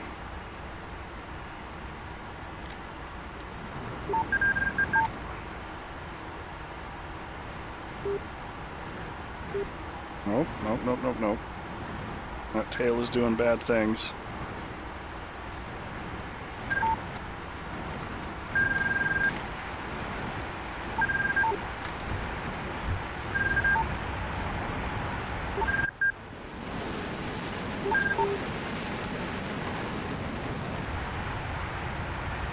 Alright, let's get that back under control.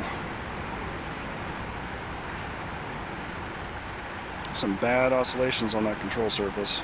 We've got traffic at our 3 o'clock.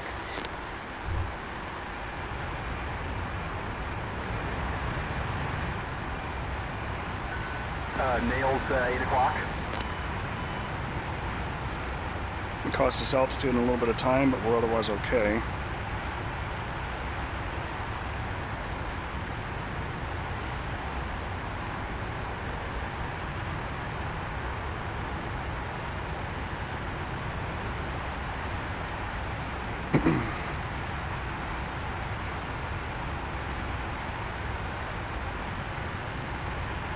I'm just about full nose down trim on it though, before it stops swaying back and forth on its own.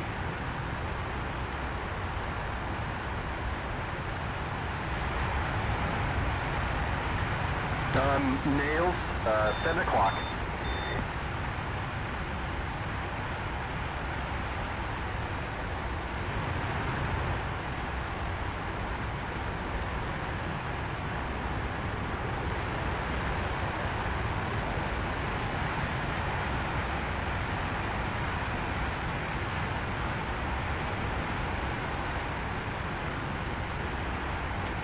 Okay, let's try this again.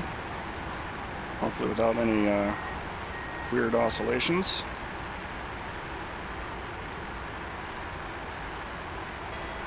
We've got nails 1 o'clock and nails 1 o'clock. Here's our boat. Rifle. And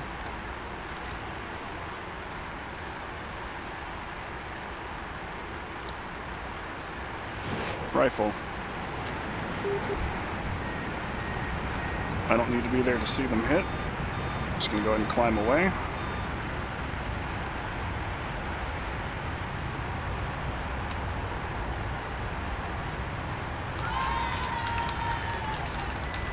All right, those are some nails, 2 o'clock, and oh, nails, 2 o'clock. Good stuff. All right, let's go and reset for bombs. DT. Put the radar up.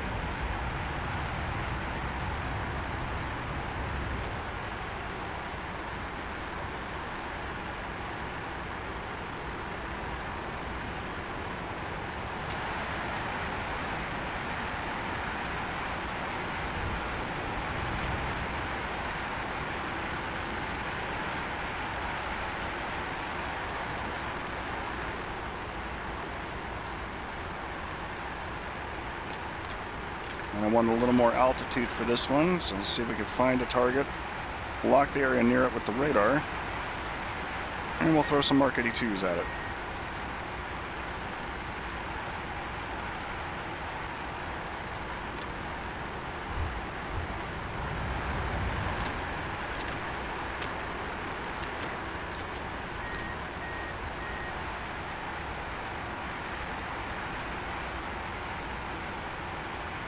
Used to have some haze. It's causing some visual distortions for us, but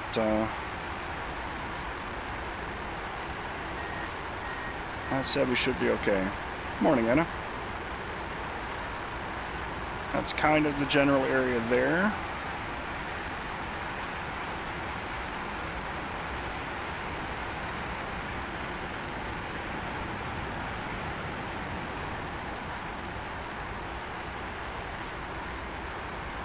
You can see a bunker and an outpost. We're going to go ahead and lock up about where the bunker's at. Long press. Jester's got the target.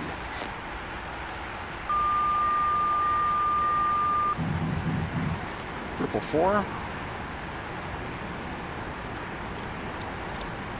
little bit of flares. Mud, 12 o'clock. AAA.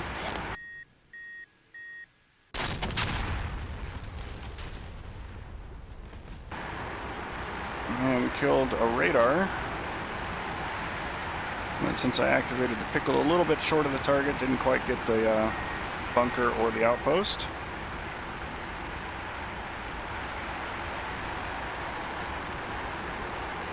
But we are in a position where we can reattack rather, and we've got a pretty lovely Nails, 6 o'clock. And oh, nails, 6 o'clock. smoke marker down there for us.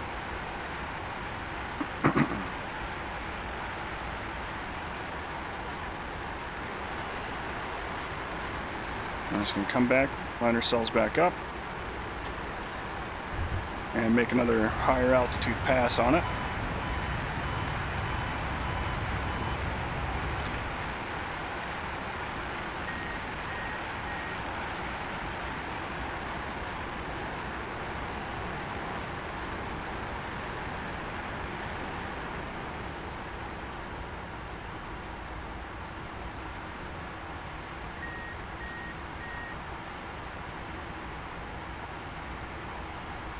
Captured. Ripple pair.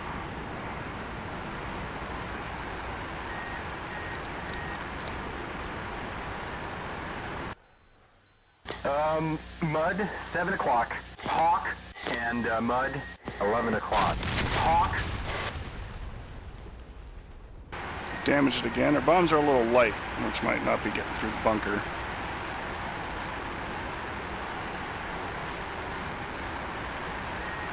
So let's see if we can find some other more threatening targets for us down there, because there are some Sparka batteries. Like right there in the center of that field, between the two copses of trees.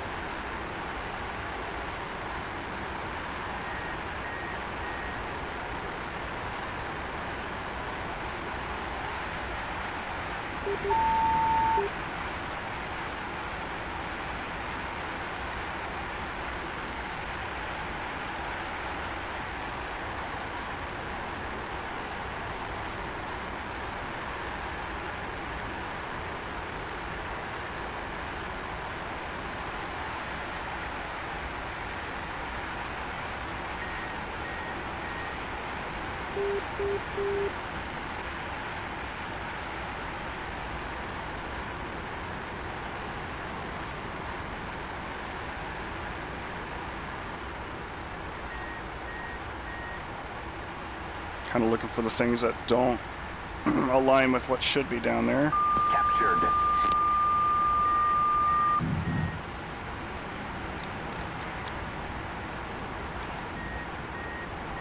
We are kind of close to manpad range, and I don't like that very much. And I missed. I was looking at the wrong thing. Bombed nothing.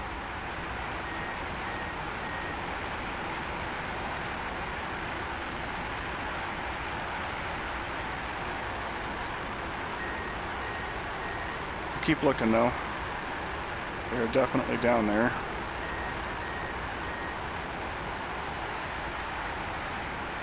Again, trying to look for things that don't jive with the terrain.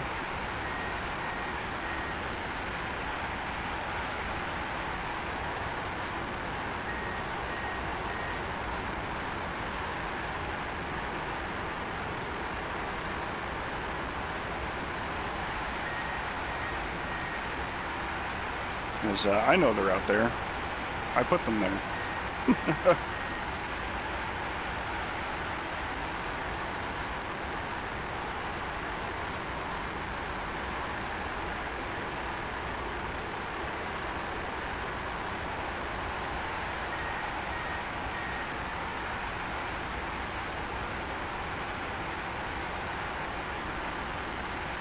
Should have a couple of them here short.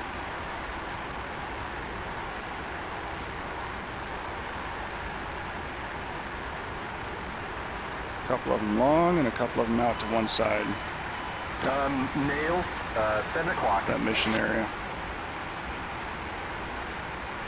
We have a friendly, B1, 1 o'clock, 6 miles.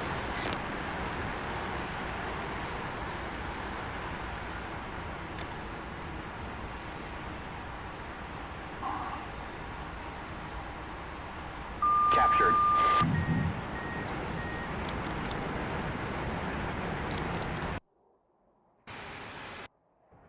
Whee!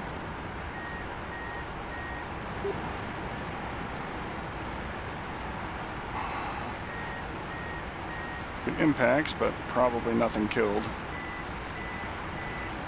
Heads up, nails, 5 o'clock. And nails, 5 o'clock.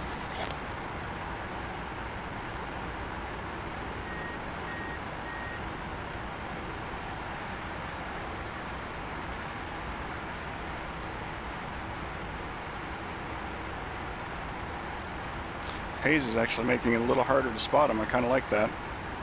Oh no, we got one of them. There's the other one right there in the field. Right next to that burning fire.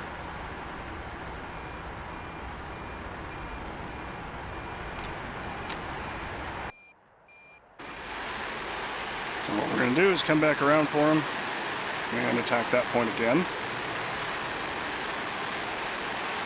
with our last pair of bombs.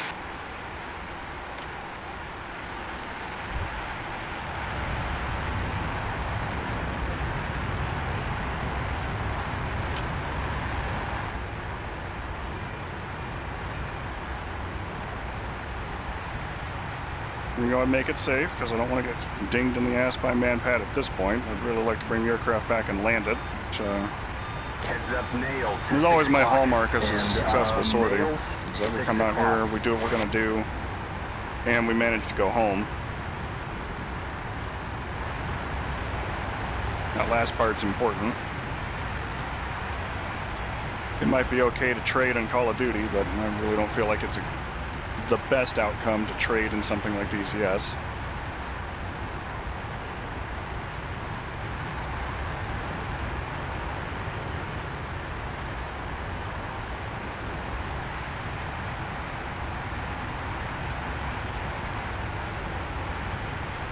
Alright, our Sparker friend is a little bit to the left of that fire. I'm going to use that as our reference point.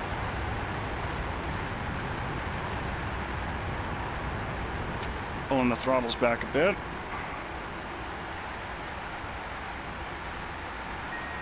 Right, zoom in just a bit, make sure we get nice and close where we need to be. Captured. Bombs are off the jet.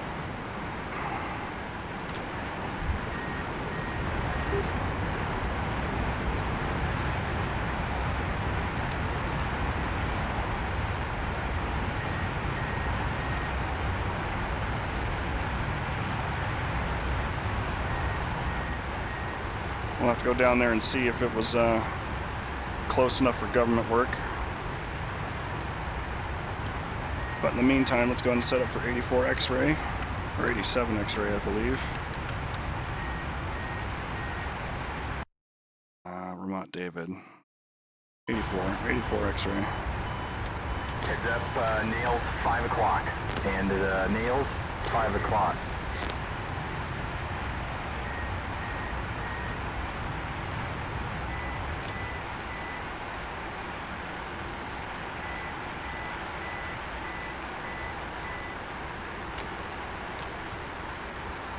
Not too far away from home.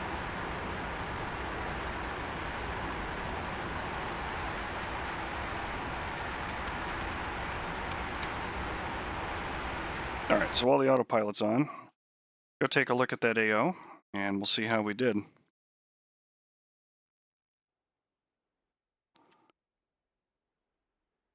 Alright, so Mr. Sparka number 1, definitely dead. Sparka number 2 should be dead. I mean, look at that. It's an open roof vehicle with ammo storage just laying all over the inside of that turret. That crew should be more or less toast.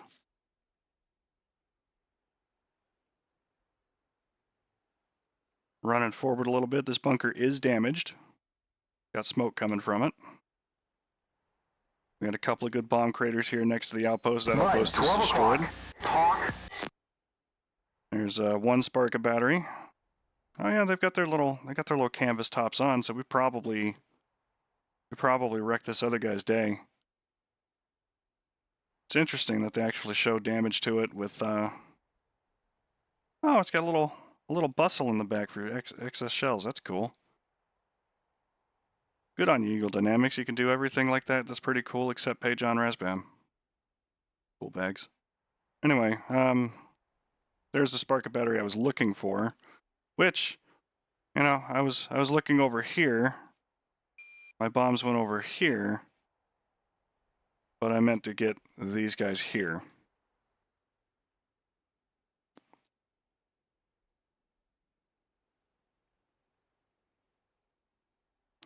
And then, yeah, those two there just north of the objective. So that's kind of the AO that we got. There was a radar out here.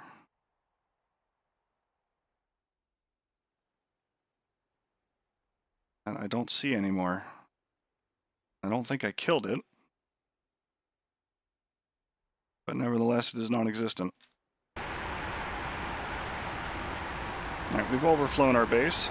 Well, let's go ahead and configure ourselves for landing. Safe the weapons, master arm off, back to dispensing, selector off. We will go ahead and turn the lights on for this one. And we'll set up our landing light.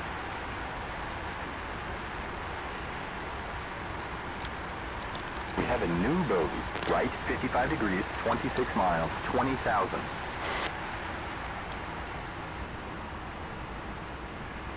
No IFF. Stand by the site. raise the seat up so I can look down the nose.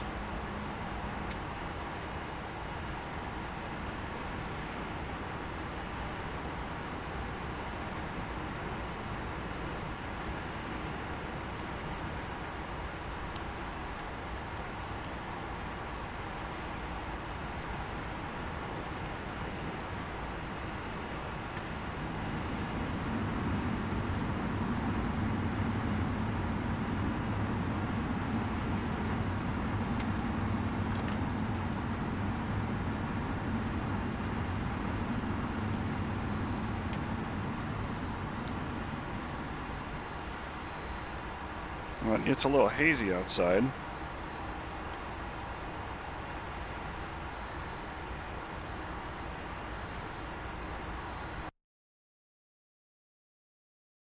And we're going to want to try and come in on runway 33, as that's where the wind is aligned right now with the with the runway.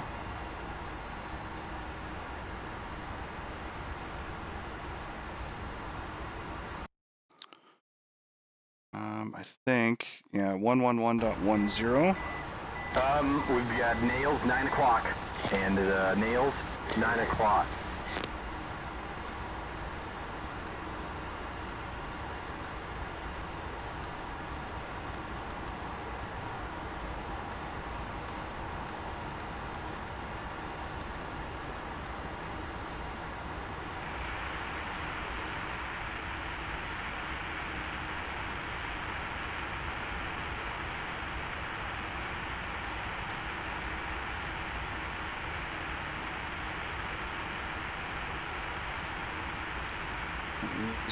I'm showing nails 10 o'clock, and nails 10 o'clock.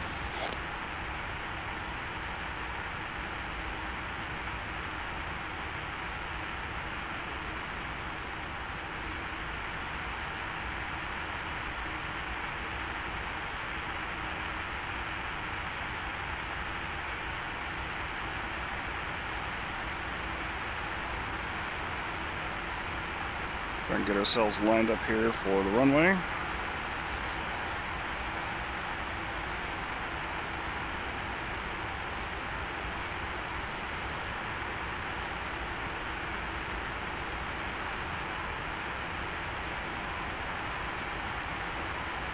We're starting to get the Morse code beacon, that is the ILS and marker beacon for the runway.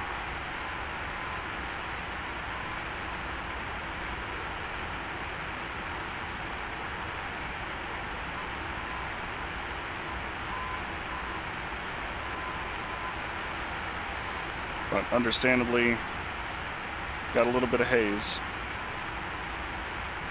And while visibility is okay, it is not great. So we're going to try and align ourselves properly.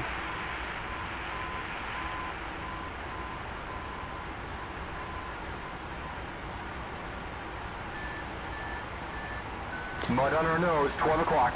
SA2. And mud, 12 o'clock. SA2. So that way we can minimize the amount of changes we need to make.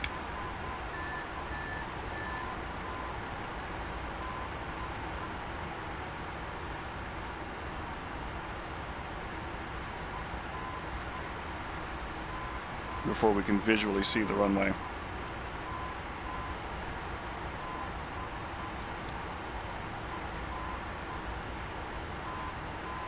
We're coming up on runway heading and we're going to throttle back.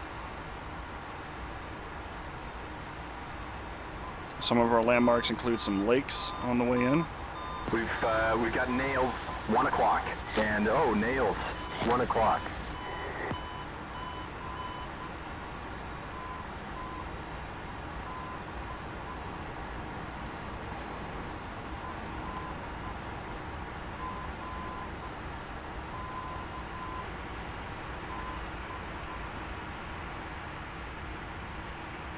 It should be the other runway near Ramat David. Yeah. All right. Let's try and get onto those glide path markers. Looks like we've got traffic at our 2 o'clock.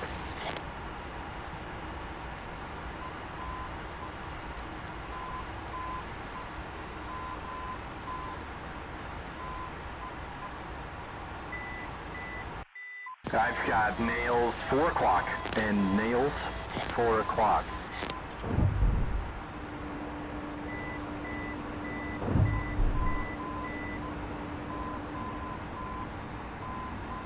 We've got traffic at our 2 o'clock. And the speed brakes out just to control our speed here to try and maintain about 200 knots.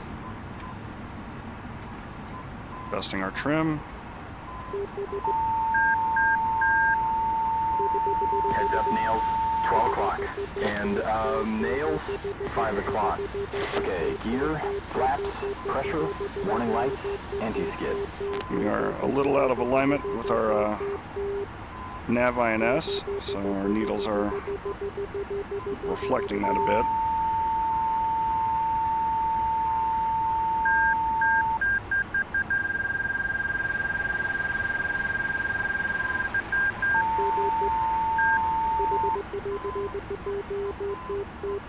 Now I'm floating down the runway.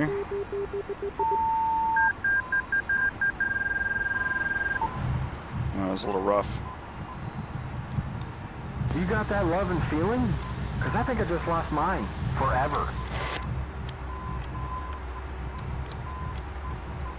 It good away there for a couple of parts of the passes by the long, steady tone, but a little high, overcorrected, and we floated. But we are down. And it was not so bad that we damaged everything, just Jester's unhappy about it.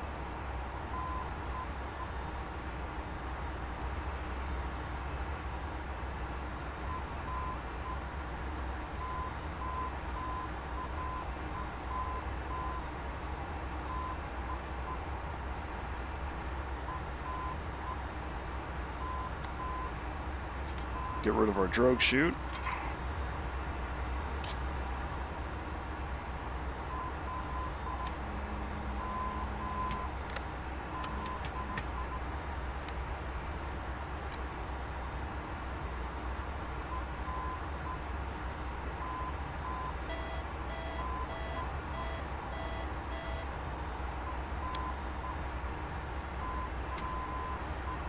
Pull our flaps in, and since we're taxiing, we'll change the taxi light. It's daytime, so it's very hard to see any of that, but there's a little bit of illumination that you can spot from those lights.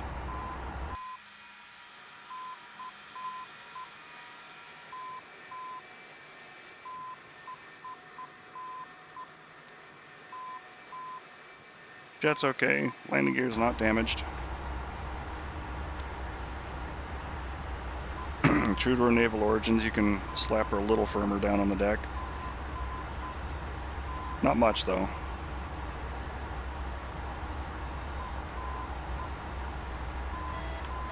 I'm going to go ahead and turn on the air conditioning unit.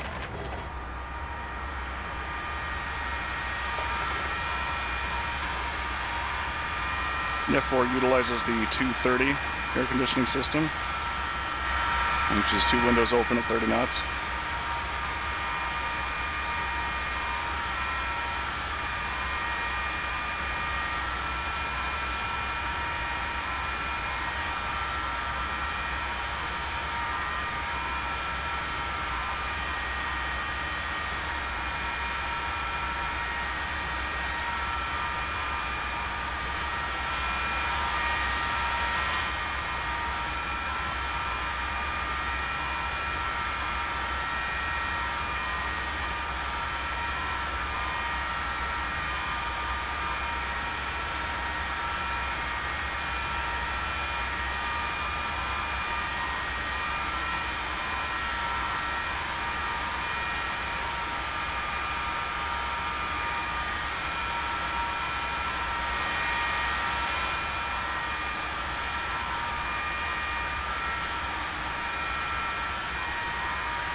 Roger.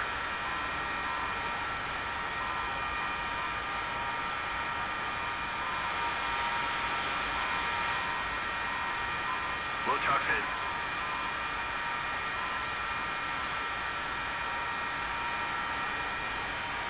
Roger.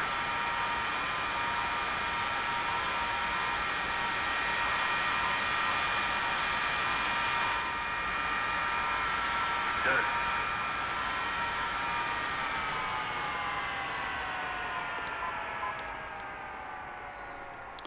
All right.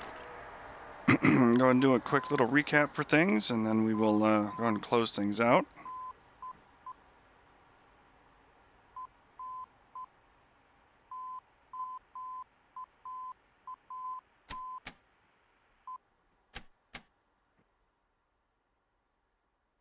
So today we talked about the fueling system on the F-4. Up to about 10,000 pounds or so, it is very quick to refuel. After about 10,000 pounds, it slows down dramatically. So we talked about when you refuel on the tanker, if you're doing a strike mission, that kind of deal with the F-4, unless you are going up there for the explicit purpose of refilling all of your bags and have the time to spare, it may be better from a speed perspective to refuel your aircraft to about 10,000 pounds and then disconnect as things get slow. We talked about the electro-optical weapon systems for the aircraft, including the AGM-65 Maverick missile and the Walleye. The Hobos, the GB-8 2,000-pound glide bomb, functions the same way as the Walleye. The 2,000-pound Walleye functions the same way as the 1,000-pound Walleye. There's no changes or differences there either to employment, strategies, warm-up time, none of that. So if you can use any of those that we've employed today, the other systems operate the same way. We also spent some time here on Styx and multiplayer server. Sadly, nobody came up with us today, but there's always another day. And the servers are usually open, so feel free to jump in anytime you guys like. Again, that's the Pantheon Initiative. If you do a search for Pantheon Initiative in the server list, you should be able to find those missions very easily. And our free missions and main mission server are up all the time. With that, folks, let's go ahead and close things out as we usually do. Which is to say that I appreciate all of the likes, all of the follows, all the subscriptions. If you have a Twitch, or an Amazon Prime account rather, you have a free Twitch subscription to a subscriber of your choice. I do wholeheartedly accept your Bezos dollars, which are free to you if you choose to spend those here, which will help you take care of getting rid of those pesky ads when they pop up, as well as helping me out with keeping this channel going and doing the things that you guys like to see. It's not required, but it is very much appreciated, especially this time of year. You can also donate directly if you choose to at coffee.com/PylamJRomar. You can catch this and other VODs on the YouTube channel at @PylamRomar. Today was Saturday. We had DCS Saturday morning, which is generally speaking my teaching time that I use to impart my knowledge to other folks through this amazing little medium that we've got in interactivity. Monday morning, or Monday afternoon rather, we'll be back with DCS Monday, which is more of a gameplay thing with everybody else. Probably running Styx on a new version, as I've got to do some updates to that here this weekend. We've got classic games at 9 p.m. I'm thinking we may go ahead and do the second Dark Sun game and transfer our party over and start over from there. We might also play something new. I haven't completely decided yet what we're doing for classic games. Friday's Arma 3, we've been doing the Star Wars thing with that. We are looking to continue that Star Wars thing here this Friday. So you can stick around for that, catch some of the hilarious hijinks that got clipped from last night's play. With that, folks, always ask for consent, try to communicate as best you can with your partners, try to be genuinely decent human beings, and I will catch up with you later on. Thanks for flying, folks. Fly stronger, this is the motto for Pantheon Initiative, and have a good afternoon. Pile 'em out.